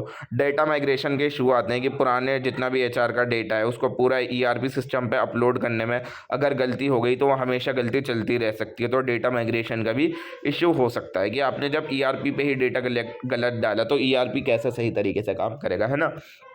अब कस्टमाइजेशन की भी प्रॉब्लम होती है कि ईआरपी जो है कुछ कुछ अलग जो एचआर की पॉलिसीज़ होती हैं, company to company HR policies differ करती हैं। तो अगर आपकी एचआर पॉलिसीज़ कुछ अलग हैं, ठीक है ना, तो आपको जो है वो सपोर्ट नहीं करेगा ईआरपी। आपको उसके अंदर कुछ कॉस्टली कस्टमाइजेशन कराना पड़ेगा, उसको चेंज कराना पड़ेगा, जिसके अंदर आपके पैसे लगेंगे, उसके बाद ही ये आपका वो सपोर्ट करेगा। और आप जो है ओवर डिपेंडेंट भी हो सकते हो टेक्नोलॉजी के ऊपर कि अगर सिस्टम फेल हो गया तो पूरा एचआर डिपार्टमेंट काम करना बंद कर देगा अगर एक बार में ईआरपी सिस्टम फेल हो गया। अब रोल ये होता है ईआरपी का एचआरएम के अंदर, ह्यूमन रिसोर्स मैनेजमेंट के अंदर, तो एंटरप्राइज रिसोर्स प्लानिंग जो होती है, ईआरपी सिस्टम जो होता है वो एक क्रूशल रोल प्ले करता है मॉडर्न एचआरएम के अंदर। यहाँ पर जितनी भी एचआर एक्टिविटीज़ होती हैं हम सारे ऑर्गेनाइजेशनल फंक्शन के साथ उसको इंटीग्रेट कर देते हैं। तो ईआरपी एक सिर्फ सॉफ्टवेयर नहीं है, ये सेंट्रल प्लेटफॉर्म है जहाँ पर एचआर जो है पूरे फाइनेंस के साथ, पेरोल्स के साथ, ऑपरेशंस के साथ, मैनेजमेंट के साथ इंटीग्रेट करता है, इंटरेक्ट करता है, ताकि डेटा फ्लो जो है वो बहुत ज़्यादा स्मूथ हो जाए और कंप्लीट ऑटोमेशन हो जाए। सबसे पहली बात ये आ गई, सेंट्रलाइज कर देता है ये एम्प्लॉय डेटाबेस को, यानी ईआरपी के ऊपर जो है जितने भी एम्प्लॉय की इन्फॉर्मेशन होती है वो यूनिफाइड, एक ही जगह यूनिफाइड डेटाबेस के ऊपर होती है। पहले के टाइम पे स्कैटर्ड फाइल्स होती थी, अलग अलग फाइल्स होती हैं, एक्सेल शीट्स होती थी, उन सारी की जगह एक ही जगह सारी इन्फॉर्मेशन आ जाती है, भले से पर्सनल डिटेल हो, जॉब रोल हो, सैलरी स्ट्रक्चर हो, अप्रेजल हिस्ट्री हो, लीव रिकॉर्ड हो, ट्रेनिंग डेटा हो, या फिर परफॉर्मेंस मैट्रिक्स हो। फायदा इसका ये है कोई डुप्लीकेशन नहीं होता, कोई कंफ्यूजन नहीं होता, क्विक एक्सेस मिल जाता है मैनेजर को और एचआर को। और ये इंटीग्रेशन कर देता है पेरोल का फाइनेंस के साथ, यानी ईआरपी जो है एचआर और फाइनेंस दोनों को कनेक्ट कर देता है ताकि ऑपरेशंस जितने भी हैं वो स्मूथली तरीके से होगी। ऑटोमेटिकली सैलरी कैलकुलेट हो रही है, पीएफ, ईएसआई, टीडीएस, ये सारी चीज़ें ऑटोमेटिकली डिडक्ट हो जाती हैं, बोनस मिल जाता है, ओवर टाइम का, शिफ्ट अलाउंस का पैसा आप लोगों को मिल जाता है ऑटोमेटिकली, बजट प्लानिंग हो जाती है एचआर की कॉस्ट के लिए ईजिली। तो फ़ायदे इसके यही हैं कि पेरोल के जितने भी एरर्स होते थे, मिस्टेक्स होती थी, वो कम हो जाती हैं और स्टेचुटरी कंप्लायंस आसान हो जाता है यहाँ के थ्रू। और स्ट्रीमलाइन रिक्रूटमेंट एंड ऑनबोर्डिंग, यानी ईआरपी जो है साथ साथ इसमें भी मदद करती है कि जितनी भी जॉब वैकेंसीज़ हैं उनको फुलफ़िल करने में, रिज्यूमेस की स्क्रीनिंग करने में, इंटरव्यूज़ को शेड्यूल करने में, ऑफर लेटर को इशू करने में, डॉक्यूमेंट को वेरीफाई करने में और डिजिटल ऑनबोर्डिंग में मदद करती है। फ़ायदे इसके यही है कि रिक्रूटमेंट साइकिल बहुत फास्ट हो जाती है और अच्छा कैंडिडेट हमें मिल जाता है अपनी जॉब पोजीशंस के लिए। परफॉर्मेंस मैनेजमेंट सिस्टम के अंदर भी ये काम आता है। तो ईआरपी जो है परफॉर्मेंस डेटा कलेक्ट करता है सारा और उसको केपीआईज के साथ, गोल्स के साथ, ओकेआरस के साथ कनेक्ट और रिवॉर्ड एंड कंपनसेशन के साथ, प्रमोशन एंड ट्रेनिंग के साथ जो है कनेक्ट कर देता है। फ़ायदे इसके ये होते हैं कि परफॉर्मेंस इवैल्यूएशन जो होता है अनबायस्ड हो जाता है और डेटा ड्रिवन हो जाता है हमारा, ठीक है। एम्प्लॉय सेल्फ सर्विसेज होगा, ईएसएस होगा कि ईआरपी जो होता है वो एम्प्लॉय को एक्सेस देता है एक सेल्फ सर्विस पोर्टल के लिए कि leave application, attendance record, salary slip, अपनी पर्सनल इन्फॉर्मेशन को अपडेट करना, एक्सपेंस का रिम्बर्समेंट करना। बेनिफिट ये होगा कि एचआर का वर्कलोड जो है 40 से 60% के तक कम हो जाता है ईएसएस के थ्रू, ठीक है। ट्रेनिंग एंड डेवलपमेंट हो गया टीएनडी, तो ईआरपी जो है साथ साथ हेल्प करती है एचआर को अपने ट्रेनिंग प्रोग्राम बनाने में, ठीक है। जो उनके जिन एम्प्लॉय के अंदर स्किल गैप्स क्या क्या हैं, उनका परफॉर्मेंस रिव्यू क्या रहा है और कौन से जॉब रोल की हमारे पास रिक्वायरमेंट है, उसका अकॉर्डिंगली एचआर जो है अपने ट्रेनिंग प्रोग्राम बना सकता है। इससे हम ट्रैक कर सकते हैं कि कितने घंटे की ट्रेनिंग देनी है, क्या रिजल्ट आना है, कौन सा सर्टिफिकेट देना है और कंप्लीट कब तक हो जाना चाहिए, सारी चीज़ें इसके अंदर देखी जाती हैं। वर्कफोर्स प्लानिंग और एनालिटिक्स में काम आता है। ईआरपी जो है सपोर्ट करता है डेटा ड्रिवन डिसीजन को कि मैन पावर कितनी चाहिए हमें और हाई परफॉर्मर्स हमारे कौन कौन हैं और कौन कौन से ऐसे लोग हैं जो रिज़ाइन करके जाने वाले हैं, और अगर हमें नई वर्कफोर्स चाहिए तो उसके लिए हमें खर्चा कितना लगेगा और सक्सेशन कैसे करना है हमें अपनी ऑर्गेनाइजेशन के अंदर। तो रुकावटें क्या क्या आती हैं डिजिटल ट्रांसफॉर्मेशन के अंदर एचआर में। तो डिजिटल ट्रांसफॉर्मेशन जो है बहुत ज़्यादा पावरफुल है बट उसको यूज़ करना ईजी नहीं है। तो एचआर को बहुत सारे चैलेंजेस फेस करने पड़ते हैं अगर वो डिजिटल सिस्टम के अंदर मूव कर रहा है। सबसे पहले तो वही आ गया कि रेजिस्टेंस टू चेंज, कि एम्प्लॉय को डर लगता है कि वो अपनी जॉब खो देगा क्योंकि अगर ऑटोमेशन आ गया या फिर नई टेक्नोलॉजी सीखना उसके लिए मुश्किल है या फिर जो उसके डेली रूटीन के काम है वो सारे बदल जाएंगे। तो मैनेजर जो है वो भी कभी कभी रेजिस्ट करता है कि और अगर वो ये सोचे कि डिजिटल सिस्टम जो है उसका कंट्रोल कम कर देगा, तो मैनेजर और एम्प्लॉय दोनों कहीं ना कहीं डरते हैं इस चीज़ को लेकर। और इम्प्लीमेंटेशन कॉस्ट भी बहुत ज़्यादा होती है कि डिजिटल एचआर ट्रांसफॉर्मेशन के अंदर सॉफ्टवेयर को ख़रीदना, एम्प्लॉयज़ को ट्रेन करना और टेक्नोलॉजी कंसल्टेंट को हायर करना, हार्डवेयर को अपडेट करना, साइबर सिक्योरिटी मॉड्यूल्स बनाना, ये इन सारी चीज़ों में जो है ना बहुत खर्चा आता है। तो जो छोटी छोटी कंपनियाँ होती हैं वो खर्चे की वजह से इसको अप्लाई नहीं करती। स्किल गैप भी होता है एचआर स्टाफ के लिए कि जो पुराने एचआर प्रोफेशनल होते हैं वो उनको पेपर वर्क की आदत है, उनको डिजिटल डैशबोर्ड की आदत नहीं है, तो उनको बहुत सारी स्किल्स सीखनी पड़ेंगी, जैसे data analytics, HR technology tool, digital communication और साइबर सिक्योरिटी की अवेयरनेस भी उनको होनी ही चाहिए। साथ साथ डेटा प्राइवेसी और साइबर सिक्योरिटी के इशू आते हैं कि एचआर को जो है बहुत सारा सेंसिटिव डेटा होता है, जिसकी सैलरी कितनी है, और बहुत सारे एम्प्लॉय की केवाईसी है, हेल्थ रिकॉर्ड है, आधार कार्ड होता है, पैन कार्ड होता है। तो डिजिटल सिस्टम के अंदर ये आ सकता है कि आपका पूरा सिस्टम हैक हो गया, डेटा लीक हो गया, फिशिंग हो गई, रैंसमवेयर अटैक हो गया, तो इससे आपका डेटा सारा खो सकता है। तो कंपनी को जो है साइबर सिक्योरिटी के अंदर भी अच्छे तरीके से इन्वेस्ट करना चाहिए।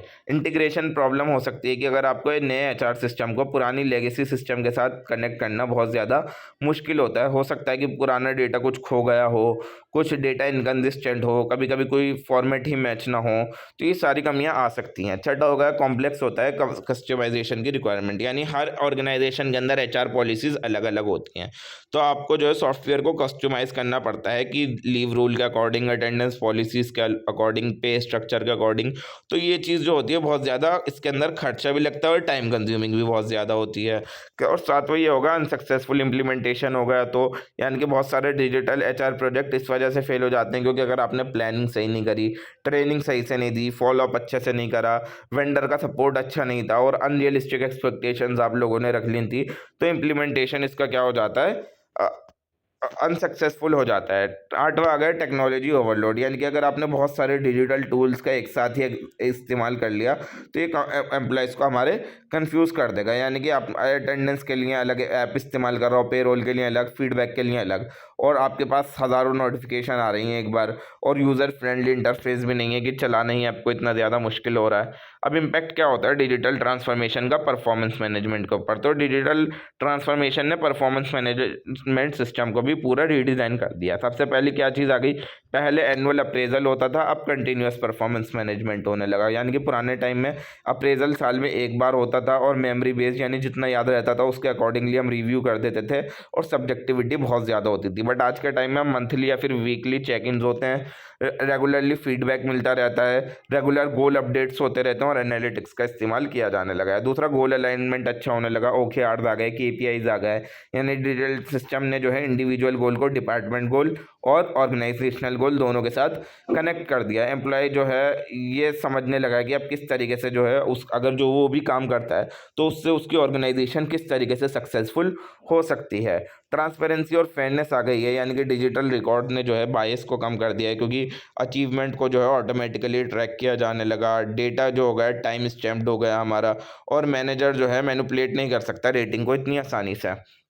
डेटा ड्रिवन इवैल्यूएशन हो गया, तो एआई और एनालिटिक्स के थ्रू जो है परफॉर्मेंस ट्रेंड आपको पता लगते हैं, फ्यूचर परफॉर्मेंस कितनी हो सकती है किसी एम्प्लॉय की वो आप समझने में मदद मिलती है, हाई पोटेंशियल एम्प्लॉयज़ कौन कौन से हैं हमारे, और स्किल गैप्स कितना कितना है हमारे किस एम्प्लॉय में, वो सारी चीज़ें समझने में हमें मदद मिलती है।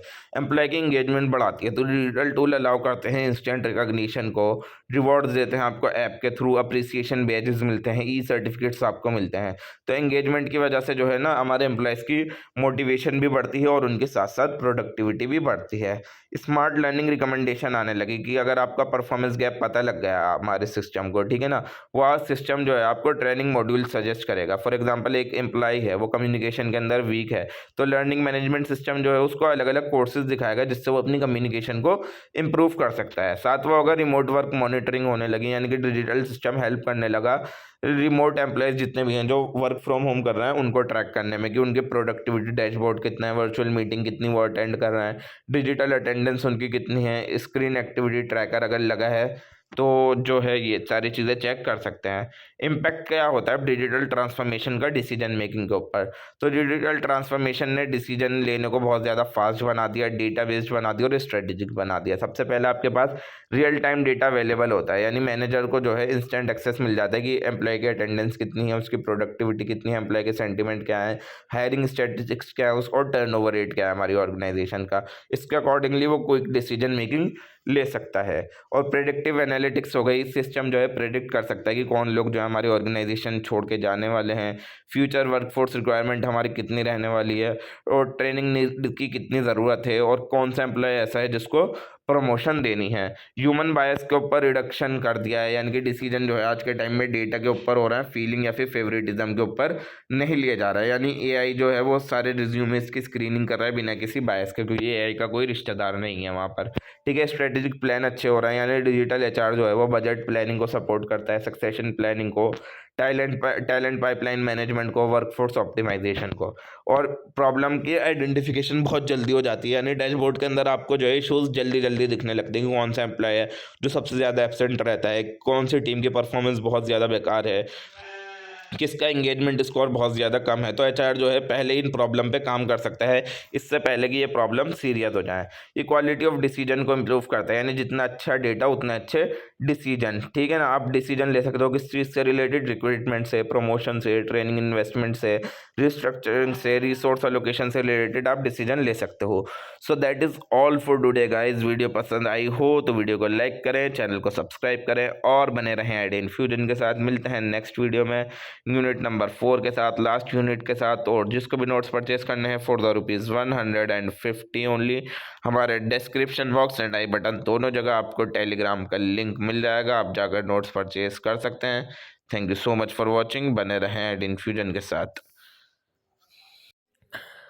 Hello everyone, how are you all, welcome to idea infusion by prime academy. आज हम कर रहे हैं आपका unit number 4 of the subject technology in HR. तो लास्ट यूनिट आपका आज का ये रहने वाला है। तो करते हैं आज की वीडियो को स्टार्ट बिना किसी देरी के। जिसको भी नोट्स परचेज करने हैं for the ₹150 only, description box and I button दोनों जगह आपको टेलीग्राम का लिंक मिल जाएगा, आप जाकर नोट्स परचेज कर सकते हैं। और टेक्नोलॉजी इन एचआर के अलावा भी जो भी आपको सेक वेक, एईसी, जीई, डीएससी, डीएससी, जो भी मोस्टली जितने भी सब्जेक्ट्स होते हैं मोस्टली हमारे पास सबके नोट्स अवेलेबल होते हैं। इसके अलावा भी आपको 7th या फिर 8th सेमेस्टर के भी जो भी नोट्स चाहिए हमारे चैनल पर अवेलेबल है, आप जाकर परचेज कर सकते हैं। तो करते हैं आज की वीडियो को स्टार्ट बिना किसी देरी के। Unit number 4, current trends and future scenarios in HR technology. तो मेजर टेक्नोलॉजी ट्रेंड्स क्या क्या आए हैं एचआर के अंदर। तो एचआर टेक्नोलॉजी जो है रैपिडली जो है प्रोग्रेस करती गई है, क्योंकि डिजिटल ट्रांसफॉर्मेशन आया, ग्लोबलाइजेशन आई, रिमोट वर्क होने लगे, और आज के टाइम में ज़रूरत है थी डेटा ड्राइवन एचआर प्रैक्टिसेस की। तो यहाँ पर अब कौन कौन से हमारे चेंजेस आए हैं वो देखते हैं। सबसे पहले आर्टिफिशियल इंटेलिजेंस आ गया एचआर के अंदर। एआई ने ऑटोमेट कर दिया रूटीन एचआर टास्क और डिसीजन मेकिंग को सपोर्ट करा। इसका इस्तेमाल कहाँ कहाँ होने लगा, रिज्यूमे की स्क्रीनिंग करने के लिए, चैटबॉट के अंदर, और एम्प्लॉय का टर्नओवर प्रिडिक्ट करने के लिए, परफॉर्मेंस एनालिटिक्स करने के लिए, स्केड्यूलिंग को ऑटोमेट करने के लिए, और स्मार्ट हायरिंग रिकमेंडेशन के लिए। फ़ायदे इसके यही हो गए कि रिक्रूटमेंट बहुत जल्दी हो गया, बायसनेस कम हो गई, एक्यूरेसी बढ़ गई डिसीजन मेकिंग के अंदर। दूसरी आ गई मशीन लर्निंग। मशीन लर्निंग जो है एम्प्लॉय के डेटा का इस्तेमाल कर रही है ताकि पैटर्न्स को समझ सकें और प्रिडिक्शन कर सकें। एग्जांपल ये आ गया कि ये प्रेडिक्ट करना कि कौन सा एम्प्लॉय रिज़ाइन करने वाला है, और पर्सनलाइज ट्रेनिंग कोर्स को रिकमेंड करना, स्किल्स गैप क्या क्या है हमारे एम्प्लॉयज़ के अंदर, उन चीज़ों को देखना, और वर्क फोर्स की ज़रूरत कितनी है हमें, वो सारी चीज़ें समझना। तीसरा आ गया data analytics and people analytics. यानी आज के टाइम में जो है बहुत ज़्यादा बड़ा डेटा होता है, लार्ज वॉल्यूम का डेटा होता है डिसीजन लेने के लिए। तो इसका इस्तेमाल जो किया जाता है वो ये समझने के लिए किया जाता है कि एम्प्लॉय का बिहेवियर क्या है, और ट्रेनिंग जो दी थी उसकी इफेक्टिवनेस कितनी रही, एंगेजमेंट लेवल कितना है हमारे एम्प्लॉयज़ का, वर्कफोर्स कैसे प्लान करनी है, और फ्यूचर एचआर नीड्स को प्रिडिक्ट कैसे करना है। अब नेक्स्ट आ गया हमारा क्लाउड बेस्ड एचआर सिस्टम। तो एचआर फंक्शन जैसे होते हैं पे रोल, रिक्रूटमेंट, परफॉर्मेंस, ये आज के टाइम में जो है सारे क्लाउड प्लेटफॉर्म पर आ चुके हैं, जैसे SAP, success factors, Oracle, HCM, Workday. फ़ायदे इसके यही है कि आप कहीं से भी आपको इसका एक्सेस मिल सकता है, रियल टाइम अपडेट्स मिलते हैं, हार्डवेयर की कॉस्ट कम है, सिक्योरिटी को बढ़ा देती है। ये एचआर चैटबॉट्स आते हैं। तो चैटबॉट जो होते हैं डिजिटल एचआर असिस्टेंट्स की तरीके से काम करते हैं, जो आपके पास 24/7 के लिए अवेलेबल रहते हैं। ये आपकी मदद करते हैं लीव बैलेंस इंक्वायरीज़ के लिए, पॉलिसी क्वेरीज के लिए, अटेंडेंस क्वेश्चंस के लिए, रिक्रूटमेंट फैक्ट्स के लिए इस मदद करते हैं। इंटरनेट ऑफ थिंग्स आ गया एचआर के अंदर। ये आईओटी डिवाइस जो होते हैं ये आपके रियल टाइम एम्प्लॉय बिहेवियर को ट्रैक करते हैं। इसका इस्तेमाल किया जाता है स्मार्ट अटेंडेंस सिस्टम में, जियो टैग चेक इन्स में, हेल्थ और सेफ्टी मॉनिटरिंग में, सेंसर के थ्रू, प्रोडक्टिविटी ट्रैकिंग के लिए रिमोट वर्क के टाइम। ठीक है, ब्लॉकचेन आ गई एचआर के अंदर। ब्लॉकचेन जो है हमें secure tamper proof HR record रखने में मदद करती है। इसका इस्तेमाल किया जाता है कि डिग्री वो हमारे जो सर्टिफिकेट्स हैं वो कितनी उनकी जो है वो है कितने एक्यूरेट हैं, फेक तो नहीं है। एम्प्लॉय की आइडेंटिटी को सिक्योर करने में काम करती है। पेरोल प्रोसेसिंग को ट्रांसपेरेंट बनाती है। डेटा प्राइवेसी हमें प्रोवाइड करती है। मोबाइल एचआर आ गया, यानी कि एचआर ऐप्स आ गए, यानी एम्प्लॉय जो है मोबाइल ऐप्स का इस्तेमाल करता है लीव्स के लिए, अटेंडेंस के लिए, पे स्लिप्स के लिए, ऑन बोर्डिंग के लिए, सर्वे के लिए, कम्युनिकेशन के लिए। तो मोबाइल एचआर के थ्रू जो है कन्वीनियंस बढ़ गई है और ट्रांसपेरेंसी भी बढ़ गई है। Virtual reality and augmented reality आ गई है, यानी इनका इस्तेमाल किया जा रहा है जब इमर्सिव ट्रेनिंग देनी है या फिर ऑनलाइन इंटरव्यू करना है, वर्चुअल इंटरव्यू करना है, सेफ्टी का जब ध्यान रखना है उससे रिलेटेड, ऑन बोर्डिंग एक्सपीरियंस जब देना है। तो एग्जांपल ये होगा कि फायर सेफ्टी ट्रेनिंग देनी है तो आप उनको VR based, virtual reality based जो है ट्रेनिंग दे रहा हूँ, ठीक है। वर्चुअल रियलिटीज़ आप समझते होंगे, आई होप आप लोगों को समझाने की ज़रूरत नहीं है। गेमिफिकेशन आ गई है एचआर के अंदर। गेमिफिकेशन का मतलब ये होगा कि गेम एलिमेंट का इस्तेमाल करना है एचआर एक्टिविटीज़ के अंदर। हायरिंग करते टाइम, मॉड्यूल सिखाते टाइम, एम्प्लॉय को इंगेजमेंट प्लेटफॉर्म बनाने के लिए, एम्प्लॉयज़ के लिए कि वो लोग इंगेज रहें, तो गेमिफिकेशन का इस्तेमाल किया जाने लगा। इससे उनकी मोटिवेशन और पार्टिसिपेशन दोनों बढ़ती है। रोबोटिक प्रोसेस ऑटोमेशन आ गया है, आरपीए जिसको बोला जाता है। आरपीए जो है ऑटोमेट कर देता है रिपीटेटिव टास्क को, जैसे पेरोल कितना देना है, डेटा एंट्री क्या होनी है, रिपोर्ट बनाने के लिए और पेपर वर्क्स में मदद करने के लिए। तो 12वां आता है आपका एम्प्लॉयज वेलनेस एंड टेक्नोलॉजी, यानी ऐप्स और वेरिएबल जो होते हैं वो हेल्प करते हैं इस चीज़ को मॉनिटर करने के लिए कि एम्प्लॉय की फिजिकल एक्टिविटी क्या है, स्ट्रेस कितना ले रहा है, वो सो कितना रहा है, मेंटल हेल्थ उसकी कैसी है। तो कंपनीज जो है वो इसका इस्तेमाल करती हैं एम्प्लॉय के वेलबींग का ध्यान रखने के लिए। अब इंटरसेक्शन क्या होता है मेजर एचआर ट्रेंड्स के बीच में? तो एचआर ट्रेंड्स जो है आइसोलेटेड नहीं होते, वो एक दूसरे से इंटरसेक्ट करते हैं और एक दूसरे को सपोर्ट करते हैं। जैसे एआई और डेटा एनालिटिक्स आपस में कनेक्टेड हैं, तो ये एआई जो है एनालाइज करता है पूरे एचआर के डेटा को ताकि वो इंसाइट दे सके कि हायरिंग क्वालिटी कैसी है, परफॉर्मेंस ट्रेंड क्या चल रहा है और कितनी फ्यूचर वर्कफोर्स की हमें ज़रूरत रहने वाली है। दोनों मिलकर जो है एचआर को और ज़्यादा स्ट्रेटेजिक और प्रिडिक्टिव बनाते हैं। क्लाउड सिस्टम और रिमोट वर्क साथ काम करते हैं, तो क्लाउड एचआर जो होता है वो अलाउ करता है ऑनलाइन अटेंडेंस लेने में, वर्चुअल ऑनबोर्डिंग में, रिमोट कोलेब्रेशन में, यानी एक ग्लोबल हाइब्रिड वर्कफोर्स बनाने में ये मदद करते हैं। आईओटी और एम्प्लॉय वेलनेस एक साथ काम करते हैं। आईओटी के जितने भी वेरेबल ट्रैक्स होते हैं जैसे कि स्मार्ट वॉच वगैरह हो गई, इससे जो है आप एनालिटिक्स मिलता रहता है, आपको क्या नाम है, आपको पूरा डेटा मिलता रहता है। तो एचआर जो है वो उससे रिलेटेड वेलनेस प्रोग्राम चलाता है, ठीक है ना, जिससे एम्प्लॉय की वेलनेस का ध्यान रखा जा सके। ब्लॉकचेन और डेटा प्राइवेसी एक साथ काम करते हैं, यानी ब्लॉकचेन जो है एचआर के डेटा को प्रोटेक्ट रखने में काम आता है और क्लाउड का काम ये होता है उसको स्टोर करना, ताकि दोनों मिलकर जो है एक अच्छी सिक्योरिटी प्रोवाइड कर सकें और पेरेंट डेटा यूजेज दे सकें। गेमिफिकेशन और लर्निंग टेक्नोलॉजी यानी एलएमएस का इस्तेमाल साथ में किया जाता है, यानी हम लर्निंग मॉड्यूल्स को गेमिफाइड कर देते हैं, गेम के तरीके से दिखाते हैं हम। लर्निंग मतलब लर्निंग बाय गेमिंग करते हैं, यानी सिखाते हैं खेल के साथ, ठीक है। और जैसे कि ट्रेनिंग के अंदर पार्टिसिपेट करना, नॉलेज को रिटेन करने में एआई चैटबॉट और सेल्फ सर्विस पोर्टल का एक साथ इस्तेमाल किया जाने लगा है, यानी कि एम्प्लॉय को जो है इंस्टेंट सॉल्यूशन मिल जाते हैं जितनी भी एचआर से रिलेटेड क्वायरीज होती हैं। वर्कलोड कम हो जाता है एचआर स्टाफ के ऊपर। ईआरपी और एचआर एनालिटिक्स साथ काम करता है। ईआरपी जो होता है सारे डिपार्टमेंट से डेटा कलेक्ट करता है और एचआर एनालिटिक्स उस डेटा का इस्तेमाल करता है डिसीजन को लेने के लिए। तो जितनी भी हमारी टेक्नोलॉजीज होती हैं वो सारी साथ काम करती हैं ताकि जो है एक स्मार्ट, ऑटोमेटिक और एम्प्लॉय फ्रेंडली और एचआर इकोसिस्टम हमारी ऑर्गेनाइजेशन के अंदर बढ़ जाए। अब remote working and HR technology आ गया है। तो रिमोट वर्किंग जो है आज के टाइम में एक बहुत बड़ा ट्रेंड आया है कोविड-19 के बाद से, ठीक है ना। इसने पूरा चेंज कर दिया कि किस तरीके से एचआर फंक्शन काम करता था। तो एचआर का जो है नया रोल है रिमोट वर्क के अंदर। एचआर को ये इंश्योर करना पड़ता है कि सारे एम्प्लॉयज़ के पास डिजिटल टूल अवेलेबल हों प्रोडक्टिविटी मॉनिटर करने में, और कम्युनिकेशन की प्लेटफॉर्म भी आजकल ऑनलाइन ही हो गई हैं, जूम, गूगल मीट वगैरह। मेंटल हेल्थ सपोर्ट देने में, वर्चुअल ऑनबोर्डिंग करने में, डिजिटल परफॉर्मेंस वैल्यूएशन करने में जो है एचआर जो है काम करता है हमारा।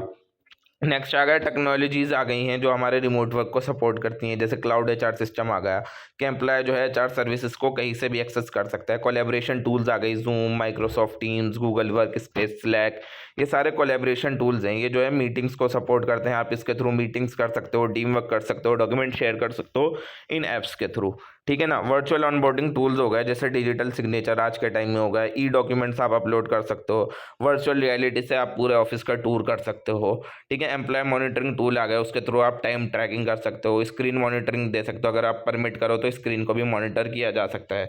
प्रोडक्टिविटी एनालिटिक्स हो गई, ये सारी चीज़ें एम्प्लॉय मॉनिटरिंग टूल में आ गया। लर्निंग मैनेजमेंट सिस्टम आ गया हमारा नेक्स्ट की, ऑनलाइन कोर्स आ गया बहुत सारे कंटिन्यूअस लर्निंग के लिए। डिजिटल परफॉर्मेंस के मैनेजमेंट टूल्स आ गए, जैसे ओकेआर टूल्स, केपीआई डैशबोर्ड्स। इससे जो है आपको बहुत सारी कंटिन्यूअस फीडबैक प्लेटफॉर्म भी साथ साथ आई हैं। एचआर के चैलेंजेस जो रिमोट वर्क के अंदर ये होते हैं, सबसे पहला आता है कि भरोसा बढ़ाने के काम आता है, एम्प्लॉय को एंगेज रखने में काम आता है, बर्नआउट को कम करता है, कम्युनिकेशन गैप को कम करता है, डेटा को सिक्योर रखता है और कल्चर को मेंटेन करने में मदद रखता है। फ़ायदे इसके यही है रिमोट वर्क के ऑर्गेनाइजेशन के लिए कि आपको ग्लोबल टैलेंट का एक्सेस मिल रहा है। कंपनी जो है अपने एम्प्लॉयज़ को दुनिया भर में से कहीं से भी हायर कर सकती है। ऑफिस कॉस्ट कम हो रही है, यानी इलेक्ट्रिसिटी कम लग रही है, रेंट कम जा रहा है, ऑफिस मेंटेनेंस का कुछ खर्चा नहीं है और एम्प्लॉय की सेटिस्फेक्शन बहुत ज़्यादा है, उनका वर्क लाइफ बैलेंस बहुत अच्छा बन गया, फ्लेक्सिबिलिटी बढ़ गई, एम्प्लॉयज़ जो है प्रोडक्टिवली काम कर पा रहा है। नेक्स्ट आ गया हमारा फ्यूचर सिनेरियोस, क्या क्या होने वाले हैं एचआर टेक्नोलॉजी के अंदर। तो एचआर टेक्नोलॉजी जो है इवॉल्व होती जा रही है और फ्यूचर में भी बढ़ती जाएगी। सबसे पहले ये आएगा हाइपर ऑटोमेटेड एचआर हो जाएगा, यानी कि 90% जितने भी एचआर के काम हैं वो सारे ऑटोमेटेड हो जाएंगे। सारी चीज़ें एआई के थ्रू होने लगेंगी, ऑटोमेटेड परफॉर्मेंस रिव्यू होने लगेंगे, पेरोल भी सारा डिजिटल हो जाएगा, कोई मैनुअल चीज़ें नहीं रहने वाली हैं। मेटावर्स आने वाला है एचआर के अंदर, यानी वर्चुअल वर्ल्ड का इस्तेमाल किया जाने लगेगा ऑनबोर्डिंग के लिए, ट्रेनिंग के लिए, टीम बनाने के लिए, वर्चुअल ऑफिस के लिए। प्रेडिक्टिव एचआर जो है मेन स्ट्रीम में आ जाएगी, यानी एआई सारी चीज़ें प्रेडिक्ट करने लग जाएगा कि किसको प्रमोशन देना है, कि कौन सा एम्प्लॉय छोड़कर जाने वाला है, किस एम्प्लॉय के लिए कौन सा करियर पाथ अच्छा है।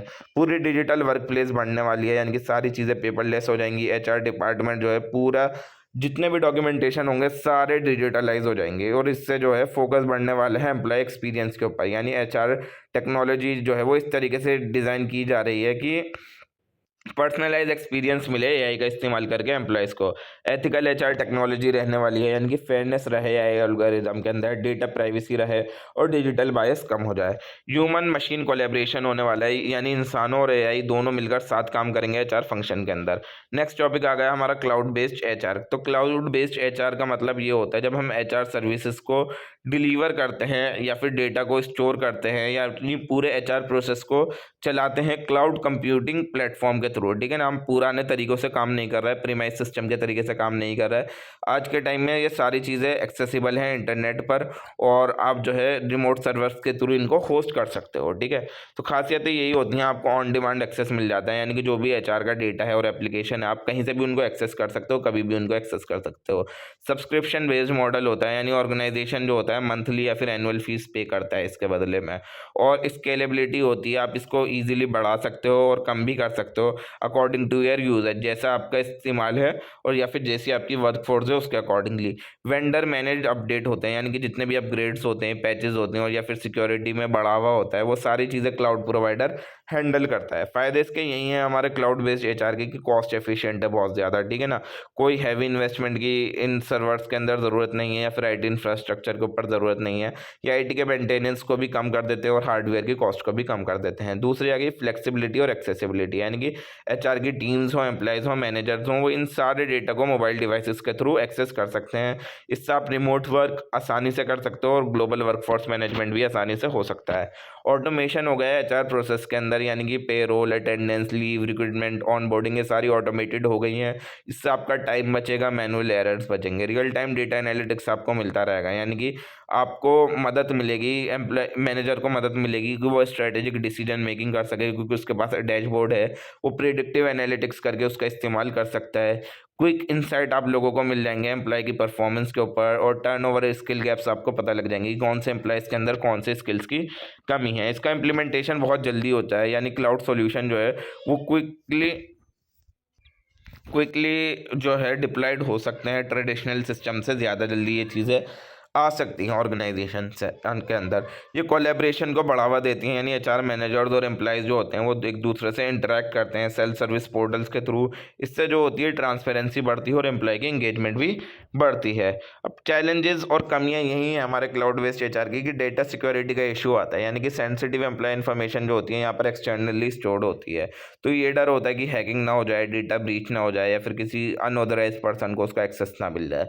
दूसरी होती है इंटरनेट पे आप पूरे डिपेंड हो जाते हो, यानी कि सिस्टम को बिना इंटरनेट की कनेक्टिविटी से आप देख ही नहीं सकते। तीसरा होगा कस्टमाइजेशन की लिमिटेशन आ जाती है, यानी कि जो क्लाउड वेंडर होते हैं वो उनके स्टैंडर्डाइज मॉड्यूल होते हैं, ठीक है ना, जो वो प्रोवाइड करते हैं। तो ऑर्गेनाइजेशन को हर ऑर्गेनाइजेशन के अपने अपने अलग एचआर प्रोसेसेस होते हैं, तो उनसे मैच करने के लिए जो है वो दिक्कत हो जाती है, क्योंकि इनका सिस्टम अलग है, हमारा कंपनी का सिस्टम अलग है। तो दोनों को मैच करने में कभी कभी कमी आ जाती है और कभी कभी कॉस्ट भी ज़्यादा लग जाती है। इंटीग्रेशन के इशू आते हैं, यानी कि जो क्लाउड एचआर टूल्स होते हैं उनको इंटीग्रेट करना बहुत ज़्यादा कभी कभी मुश्किल हो जाता है। पेरोल के साथ, ईआरपी अटेंडेंस सिस्टम के साथ, इन सब चीज़ों के साथ जो है कनेक्ट करना कभी कभी जो है थोड़ा मुश्किल बैठ जाता है। कंप्लायंस रिस्क होते हैं, यानी कि डेटा जो है सारा एक्सटर्नल सर्वर्स पर आपका अपलोडेड है, तो लीगल कंप्लायंस लाने में उसमें कॉम्प्लिकेटेड हो जाता है, क्योंकि आप डेटा किसी दूसरी कंपनी के साथ शेयर कर रहा हो। अब नेक्स्ट आ गया रेगुलेटरी एंड लीगल इश्यूज जितने भी regarding the use of technology in HR, यानी कि जो टेक्नोलॉजी का इस्तेमाल हो रहा है एचआर के अंदर, उसके अंदर बहुत सारे लीगल और रेगुलेटर कंसिडरेशन भी आती है, क्योंकि एम्प्लॉय का डेटा जो होता है बहुत ज़्यादा सेंसिटिव है। तो ऑर्गेनाइजेशन को ये भी कंप्लाई करना चाहिए गवर्नमेंट के रूल्स के साथ, डेटा प्रोटेक्शन लॉज के साथ और एथिकल स्टैंडर्ड्स के साथ। सबसे पहले आता है data privacy and protection law, जिस उसके अंदर आते हैं सबसे पहले डेटा प्रोटेक्शन रेगुलेशन। तो कंट्रीज़ के अंदर जो है डेटा प्रोटेक्शन लॉज होते हैं, जैसे कि example India's digital personal data protection act 2023 आया था, और जीडीपीआर है यूरोप के अंदर, ठीक है। इसके अंदर ऑर्गेनाइजेशन को क्या करना पड़ता है कि एम्प्लॉय की कंसेंट लेनी पड़ती है डेटा कलेक्ट करने से पहले, और वो स्टोर करते हैं डेटा को सिक्योरली इंक्रिप्शंस के साथ, और वो इस मिसयूज से बचाते हैं, अनऑथराइज शेयर नहीं करते डेटा को, और कमर्शियल यूज़ नहीं करते डेटा का, ठीक है ना।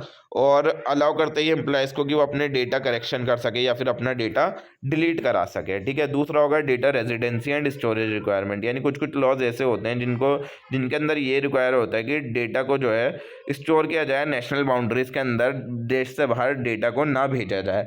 तो क्लाउड एचआर प्रोवाइडर जो होता है, तो उसको इन सारे लॉज के साथ कंप्लाई करना पड़ता है, अदरवाइज उसके ऊपर पेनल्टी एंड चार्जेस लग सकते हैं। साइबर सिक्योरिटी की रिक्वायरमेंट्स हो गई कि ऑर्गेनाइजेशन के ऊपर जो है ऑर्गेनाइजेशन जो है इम्प्लीमेंट करती है firewalls, encryption, secure logins, multi factor authentication, regular security audit, और पॉलिसीज भी देती है बहुत सारे ब्रीच के लिए, ब्रीच रिस्पॉन्स के लिए और रिपोर्टिंग के लिए।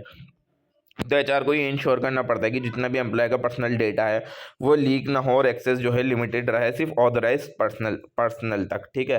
अब लीगल कंप्लायंस क्या क्या आते हैं एचआर प्रोसेसिंग के अंदर टेक्नोलॉजी के थ्रू। सबसे पहले आती है आपकी ईएचआरएम पॉलिसीज, यानी कि यहाँ पर आपके इलेक्ट्रॉनिक रिकॉर्ड होते हैं, भले से कॉन्ट्रैक्ट हों, पे स्लिप्स हों, परफॉर्मेंस रिव्यू हों, और ये सारी चीज़ें लीगल ऑथेंटिसिटी रिक्वायरमेंट से मिलनी चाहिए, ठीक है ना। डिजिटल सिग्नेचर जितने भी होते हैं वो लीगली अप्रूव्ड होने चाहिए आपके, ठीक है। दूसरा होता है लेबर लॉस के साथ कंप्लायंस हो, यानी कि जो एचआर की टेक्नोलॉजी है वो साथ साथ सपोर्ट करे मिनिमम वेजेस लॉ को, वर्किंग आवर रेगुलेशंस को, लीव पॉलिसीज़ को, पीएफ, ईएसआई और जितने भी ग्रेचुइटी कंप्लायंस है उन सारी चीज़ों को भी फॉलो किया जा सके, और इक्वल अपॉर्चुनिटी रिक्वायरमेंट हो, और डिजिटल डिस्क्रिमिनेशन को अवॉइड किया जा सके। जितने जैसे एल्गोरिदम होता है एचआर टूल के अंदर की एआई बेस्ड हायरिंग हो रही है, परफॉर्मेंस एनालिटिक्स हो रही है, तो ये डिस्क्रिमिनेट ना करे जेंडर के बेसिस के ऊपर, रिलीजन के ऊपर, डिसेबिलिटी के ऊपर, कास्ट के ऊपर, एज के ऊपर, या फिर रेस और एथनिसिटी के ऊपर। तो बायस अगर हो गया एल्गोरिदम के अंदर तो उसकी वजह से आपके ऊपर भी लीगल कॉन्सिक्वेंसेज हो सकते हैं कि आपने सेट ही एआई को ऐसे कर रखा है कि पर्टिकुलर रिलीजन के लोगों को या फिर पर्टिकुलर जेंडर के लोगों को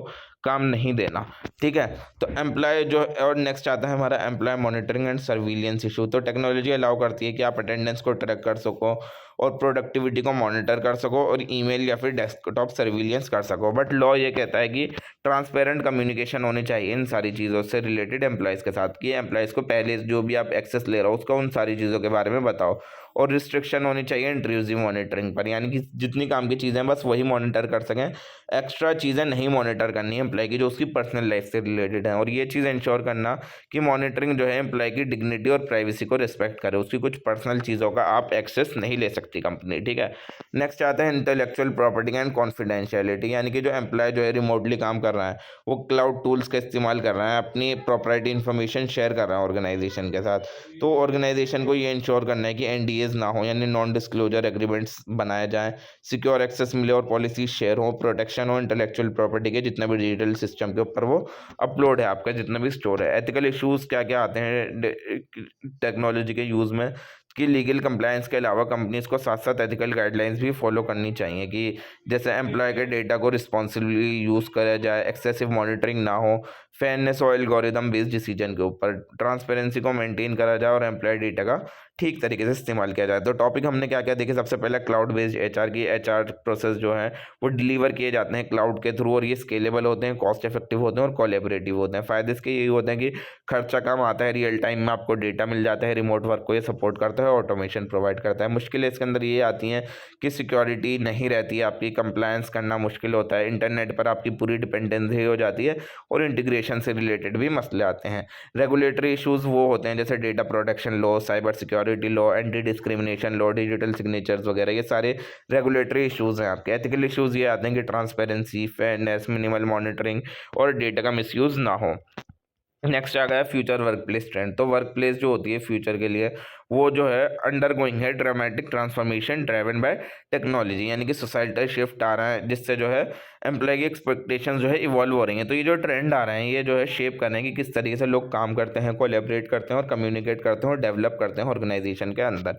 तो सबसे पहले इसके अंदर आता है hybrid and distributed work model, की वर्क जो है आज के टाइम में रिस्ट्रिक्टेड नहीं है ऑफिस स्पेस तक। तो एम्प्लॉय जो है अब कुछ काम कर सकता है ऑन साइट पर और कुछ काम कर सकता है रिमोट पर, जो कि डिजिटल टूल द्वारा सपोर्ट किया जाता है। यानी कि ऑर्गेनाइजेशन को रीडिज़ाइन किया जा रहा है, वर्क प्लेस लेआउट्स अलग तरीके से बनाया जा रहा है, वर्चुअल कोलेब्रेशन सिस्टम बनाया जा रहा है, डिजिटल एचआर सपोर्ट सिस्टम दिया जा रहा है। इम्पैक्ट यही है इसका एचआर के ऊपर कि हमें जो है ज़रूरत है कि एम्प्लॉय एंगेजमेंट को मैनेज करने की हाइब्रिड एनवायरनमेंट के अंदर, और डिजिटल ऑनबोर्डिंग और वर्चुअल एम्प्लॉयज़ एक्सपीरियंस जो है आज के टाइम में बहुत ज़्यादा क्रिटिकल हो चुका है।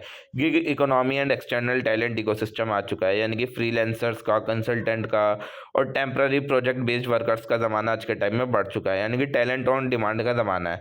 ठीक है, ये आज के टाइम में स्ट्रेटेजिक वर्कफोर्स मॉडल जो है आज के टाइम में बन चुका है। तो इसका एचआर पर इम्पैक्ट यही पड़ रहा है कि नई नई पॉलिसीज़ आ रही हैं कॉन्ट्रैक्ट हायरिंग की, कंपनसेशन की और डेटा एक्सेस की, और परफॉर्मेंस मैनेजमेंट हो रहा है प्रोजेक्ट बेस्ड टैलेंट के अकॉर्डिंगली। ठीक है, स्किल ओवर डिग्रीज, यानी एम्प्लॉयज़ जो है आज के टाइम में क्वालिफिकेशन से हटकर स्किल्स और कैपेबिलिटीज़ की तरफ जाना है, यानी कि रैपिड रीस्किलिंग हो रही है और कंटिन्यूस लर्निंग जो है आज के टाइम में मैंडेटरी बन चुकी है। इम्पैक्ट ये आ रहा है चार के ऊपर कि आज के टाइम में इंटरनल लर्निंग अकेडमीज बन चुकी हैं, स्किल बेस्ड हायरिंग होने लगी है और स्किल बेस्ड पे स्ट्रक्चर बढ़ने लगा है, और एम्प्लॉय की वेलबींग और मेंटल हेल्थ पर ज़्यादा फोकस किया जाने लगा है कि ऑर्गेनाइजेशन जो है एक्टिवली जो है इन्वेस्ट कर रही है मेंटल वेलनेस के ऊपर, बर्नआउट प्रिवेंशन कर रही है और साइकोलॉजिकल सेफ्टी का भी ध्यान रख रही है। यानी डिजिटल वेलनेस ऐप्स आज के टाइम में बन चुके हैं, एआई काउंसलर्स आ चुके हैं। इसका इम्पैक्ट ये हो रहा है एचआर के ऊपर, एचआर जो है रिस्पॉन्सिबल बन चुका है आज के टाइम में होलिस्टिक वेलबींग पॉलिसीज़ के लिए। पर्सनलाइज वेलनेस प्लान्स बनाए जा रहे हैं एचआर एनालिटिक्स के through. Diversity, equity, inclusion and belongingness, DEI and B जिसको बोला जाता है। तो ग्लोबल कंपनीज जो हैं वो ये इंश्योर करती हैं कि इक्विटेबल पे हो, हायरिंग हो, प्रोग्रेशन हो और वर्क एनवायरनमेंट हो। इम्पैक्ट ये हो रहा है इसके एचआर के ऊपर कि ऑटोमेटेड टूल बनने लगे हैं डाइवर्सिटी मैट्रिक्स को ट्रैक करने के लिए, बायस डिटेक्शन सॉफ्टवेयर बनने लगे रिक्रूटमेंट के अंदर कि कहीं पर बायसनेस तो नहीं आ रही। सस्टेनेबिलिटी एंड ग्रीन एचआर आ गया है कि वर्क प्लेस जो है इको फ्रेंडली प्रैक्टिसेस को अडॉप्ट कर रही है, ग्रीन जॉब रोल्स आ रहे हैं और क्लाइमेट पॉजिटिव पॉलिसीज बनाई जा रही हैं। एचआर पर ये इम्पैक्ट पड़ रहा है कि एचआर जो है प्रमोट कर रहा है ग्रीन कल्चर को, ट्रेनिंग को और सस्टेनेबिलिटी इनिशिएटिव्स को। फ्यूचर एचआर टेक्नोलॉजी ट्रेंड्स क्या क्या हैं, तो फ्यूचर एचआर टेक ट्रेंड्स जो हैं ये हाईलाइट करते हैं कि टेक्नोलॉजी जो है पूरी एचआर जो है एचआर की स्ट्रेटजी, प्रोसेस और पूरे डिसीजन मेकिंग को जो है अगले 10 सालों के अंदर बदल देगी।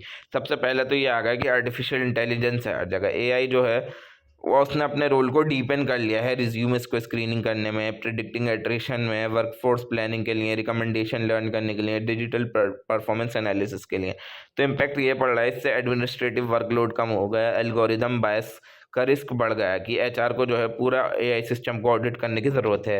हाइपर ऑटोमेशन आ गया एचआर के अंदर, यानी सारी चीज़ें कंबाइन हो गई, AI, machine learning, robotics, intelligent process automation, IPA जिसको बोला जाता है, और ये अप्लाइड होता है आपके रूटीन टास्क के अंदर कि पेरोल कितना देना है, अटेंडेंस वेरीफाई करने के लिए, लीव किस किस लोगों को देनी है, टिकट रिजोल्यूशन के लिए, एम्प्लॉय क्वेरीज के लिए काम आता है।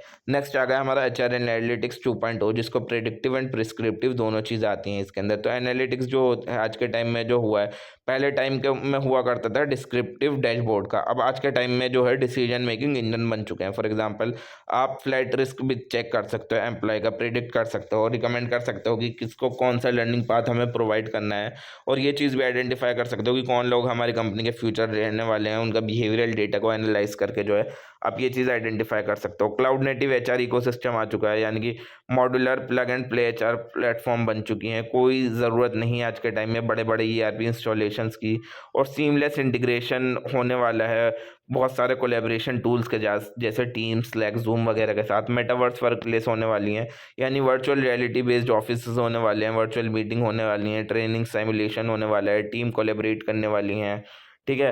ब्लॉकचेन आने वाली है एचआर के अंदर, इसका इस्तेमाल किया जाने जाएगा कि एम्प्लॉय के आइडेंटिटी वेरिफिकेशन जो है सारी चीज़ें सिक्योर रहें, टेम्पर प्रूफ पेरोल हो, स्किल सर्टिफिकेट्स उनको प्रोवाइड किए जाएं, बैकग्राउंड चेक करने के लिए भी ब्लॉकचेन का इस्तेमाल किया जाने वाला है। चैटबॉट्स और वर्चुअल एचआर असिस्टेंट्स भी आज आने वाले टाइम में बढ़ने वाले हैं, जैसे एआई ड्रिवन असिस्टेंट्स जो होंगे वो सारे काम हैंडल करेंगे। एम्प्लॉयज़ की क्वेरीज चेक करना है, इंटरव्यूज़ को शेड्यूल करना, पॉलिसी को एक्सप्लेन करना, ऑन बोर्डिंग वॉक थ्रूज वगैरह करना। वियरेबल एचआर टैग्स आने वाले हैं, यानी कि वो ऐसे डिवाइसेज होंगे जो आपके स्ट्रेस लेवल को चेक करेंगे, आपकी थकावट को चेक करेंगे, आपके प्रोडक्टिविटी पैटर्न को समझेंगे। इनका ये जो यूज़फुल होंगे आपके ऑक्यूपेशनल सेफ्टी के लिए और वर्कफोर्स वेलनेस पॉलिसीज़ के लिए। फ्यूचर एचआर टेक्नोलॉजीज़ का यही रहने वाला है, ये रिप्रेजेंट करता है उन स्पेसिफिक टूल्स को, सिस्टम्स को और प्लेटफॉर्म को जो हमारे सेंट्रल होने वाले हैं एचआर टेक्नोलॉजी लैंडस्केप के लिए। इसके अंदर सबसे पहला आता है पीपल एक्सपीरियंस प्लेटफॉर्म, पीएक्सपी जिसको बोला जाता है, कि आपको एक online all in one platform मिलेगी जहाँ पर आपका HRIS, LMS, performance management, communication tools, ये सारी चीज़ें इंटीग्रेट हुई हुई होंगी, ठीक है ना। इसने जो है फोकस कर दिया focus shift to employ experience, not just HR process automation, ठीक है। नेक्स्ट आता है हमारा इंटेलिजेंट टैलेंट मार्केट प्लेसेस, यानी इंटरनल एआई बेस्ड प्लेटफॉर्म है जहाँ पर एम्प्लॉयज़ जो है अपनी अपॉर्चुनिटीज़ को डिस्कवर करता है, इंटरनल गिग्स के लिए अप्लाई करता है और मैच करता है प्रोजेक्ट बेस्ड के ऊपर स्किल्स के अकॉर्डिंगली। ऑटोनोमस एचआर सिस्टम, यानी कि सिस्टम जो कि एचआर फंक्शंस को रन करने में मदद करता है बिना किसी इंसान की इंटरवेंशन के थ्रू, की मतलब कोई इंसान का इस्तेमाल नहीं चाहिए, एआई और टेक्नोलॉजी उसको खुद चलाएंगी। फॉर एग्जांपल एआई जो है ऑटोमेटिकली अपडेट कर रहा है आपके जॉब डिस्क्रिप्शन को, जो भी इंडस्ट्री ट्रेंड चल रहा है उसके अकॉर्डिंगली, और जो सिस्टम जो है वो ऑटो जनरेट कर रहा है ट्रेनिंग प्लान्स को, जो इतना भी आपका परफॉर्मेंस स्कोर्स है उसके अकॉर्डिंगली। स्किल्स क्लाउड, यानी कि एक centralised AI updated skill taxonomy है ये, जो मैप करेगी एग्जिस्टिंग स्किल्स को, स्किल्स गैप क्या क्या है और फ्यूचर में क्या क्या चीज़ों की आपकी ज़रूरत रहने वाली है। ऑर्गेनाइजेशन को मदद करती है वर्कफोर्स कैपेबिलिटीज़ को प्लान करने में, कि आगे 5 से लेकर 10 साल तक क्या क्या वर्कफोर्स कैपेबिलिटीज़ आपको रिक्वायर्ड होंगी। डिजिटल ट्विन्स ऑफ एम्प्लॉयज़ आ गए, यानी कि वर्चुअल रेप्लिकास बन जाएंगे एम्प्लॉयज़ के, जो है प्रिडिक्ट कर लेंगे लर्निंग आउटकम्स को, सिमुलेट करेंगे परफॉर्मेंस को, टेस्ट रोल सुइटेबिलिटी चेक करेंगे। न्यूरो मैनेजमेंट टूल्स, यानी न्यूरो साइंस का इस्तेमाल किया जाएगा डिजिटल टूल के ऊपर, जो बेसिस होंगे कि आपकी कॉग्निटिव एबिलिटीज़ को मेजर किया जाएगा, आपके अंदर लीडरशिप पोटेंशियल कितना होना चाहिए और आपका इमोशनल रिस्पॉन्स क्या है रियल टाइम के अंदर, वो सारी चीज़ें समझी जाएंगी। नेक्स्ट आती है हमारी strategic thinking in future HR. तो मॉडर्न डिजिटल और डायनामिक वर्क प्लेसेस के अंदर एचआर जो है हमारा इवॉल्व हो रहा है एडमिनिस्ट्रेटिव वर्क से लेकर स्ट्रेटेजिक बिजनेस लीडरशिप के थ्रू। तो क्या क्या चीज़ें आ रही हैं इसके अंदर, सबसे पहला आता है strategic thinking in HR means, यानी स्ट्रेटेजिक थिंकिंग का मतलब ये होता है कि आप लॉन्ग टर्म बिजनेस गोल को समझते हो, फ्यूचर वर्कफोर्स की ज़रूरत को देखते हो कि कितनी फ्यूचर वर्कफोर्स चाहिए, एनालिटिक्स और टेक्नोलॉजी का इस्तेमाल करते हो ताकि आप इन्फॉर्म डिसीजन ले सको, और एचआर इनिशिएटिव को अलाइन करते हो ऑर्गेनाइजेशनल स्ट्रेटजीज़ के साथ। तो की कंपोनेंट यही आते हैं स्ट्रेटेजिक एचआर थिंकिंग के अंदर, कि पहला आ गया आपका एनवायरमेंटल स्कैनिंग, कि आप वर्कफोर्स ट्रेंड को ट्रैक कर रहा हो, टेक्नोलॉजी ट्रेंड चेक कर रहा हो, लेबर लॉस चेक कर रहा हो, इंडस्ट्री शिफ्ट देख रहा हो। सिनेरियो प्लानिंग आ गई, कि फ्यूचर वर्कफोर्स सिनेरियो को बना रहा हो, यानी कि ऑटोमेशन, डिसरप्शन, स्किल शॉर्टेज वगैरह। स्ट्रेटेजिक वर्कफोर्स प्लानिंग आ गई, यानी कि आप टैलेंट प्रेडिक्ट कर रहे हो, कौन से लोग आपको 3 से लेकर 10 साल तक आगे चाहिए होंगे। उसके बाद आप रोल्स को आइडेंटिफाई करते हो कि कौन कौन से क्रिटिकल रोल्स हैं या फिर फ्यूचर कॉम्पिटेंसीज हैं जो आपके ऑर्गेनाइजेशन को ज़रूरत पड़ेगी। डेटा ड्रिवन डिसीजन मेकिंग, यानी एचआर एनालिटिक्स का इस्तेमाल कर रहा हो ये प्रिडिक्ट करने में कि क्या क्या रिस्क हैं, क्या क्या अपॉर्चुनिटीज़ हैं। स्ट्रेटेजिक अलाइनमेंट हो रहा है, यानी कि इंश्योर कर रहा हो एचआर प्रैक्टिसेस जो हैं वो सपोर्ट करें प्रोडक्टिविटी को, इनोवेशन को, कल्चर ट्रांसफॉर्मेशन को और कॉम्पिटिटिव एडवांटेज को। चेंज मैनेजमेंट होता है, यानी कि एम्प्लॉय को प्रिपेयर करना डिजिटल शिफ्ट के लिए, ठीक है। और कल्चर चेंज इनिशिएटिव्स को लीड करना। सातवां होगा आपका एथिकल एंड रिस्पॉन्सिबल यूज़ कर रहा हो टेक्नोलॉजी का। ये चीज़ इंश्योर करो कि फेयरनेस हो एआई टूल्स के अंदर, एम्प्लॉय की प्राइवेसी को रिस्पेक्ट किया जाए और ट्रांसपेरेंसी को बढ़ावा दिया जाए। तो ये यहाँ तक अब आपका आने वाला है सिर्फ वो रिवीजन की। फ्यूचर वर्क प्लेस ट्रेंड क्या क्या होते हैं कि हाइब्रिड वर्क आने वाला है आपका, कि economy, skills first hiring, DEI, green HR। और फ्यूचर HR टेक्नोलॉजी ट्रेंड्स क्या क्या रहने वाले हैं, AI, hyper automation, analytics 2.0, metaverse, blockchain. और फ्यूचर HR टेक्नोलॉजीज आपकी क्या क्या है, PXP, skills cloud, digital twins, talent market places. Strategic thinking के अंदर क्या आएगा कि वर्कफोर्स प्लानिंग, एनालिटिक्स, अलाइनमेंट कर रहा हो आप बिजनेस गोल्स के साथ, और चेंज मैनेजमेंट, ये सारी चीज़ें इसका पार्ट होंगी। So that is all for today guys. Video पसंद आई हो तो वीडियो को लाइक करें, चैनल को सब्सक्राइब करें और बने रहें एड इन्फ्यूजन के साथ। और जिसको भी नोट्स परचेज करने हैं फॉर द ₹150 ओनली, हमारे description box and I button दोनों जगह आपको टेलीग्राम का लिंक मिल जाएगा, आप जाकर नोट्स परचेज कर सकते हैं। और इसके अलावा भी सेमेस्टर 7 हो या फिर सेमेस्टर 8 के जो भी आपको नोट्स चाहिए, हमारे चैनल पर सभी नोट्स अवेलेबल हैं, आप जाकर नोट्स परचेज कर सकते हैं। तो thank you so much for watching. मिलते हैं नेक्स्ट वीडियो में किसी नेक्स्ट सब्जेक्ट के साथ। कमेंट करके ज़रूर बताएं कि नेक्स्ट वीडियो आपको किस सब्जेक्ट पर चाहिए, आपके लिए वही सब्जेक्ट के ऊपर वीडियो रेडी रहेगी। तो कमेंट करना नहीं भूलें, क्योंकि आपके रिकमेंडेशन के अकॉर्डिंग ही वीडियो बनाई जाती हैं, जिसकी जो रिक्वायरमेंट होती है उसके अकॉर्डिंग ही वीडियोस बनाई जाती हैं, ठीक है। तो मिलते हैं नेक्स्ट वीडियो में, तब तक कमेंट कर दें, मैं आपके लिए वही सब्जेक्ट रेडी कर दूंगा और ले आऊँगा आप लोगों के लिए। Thank you so much for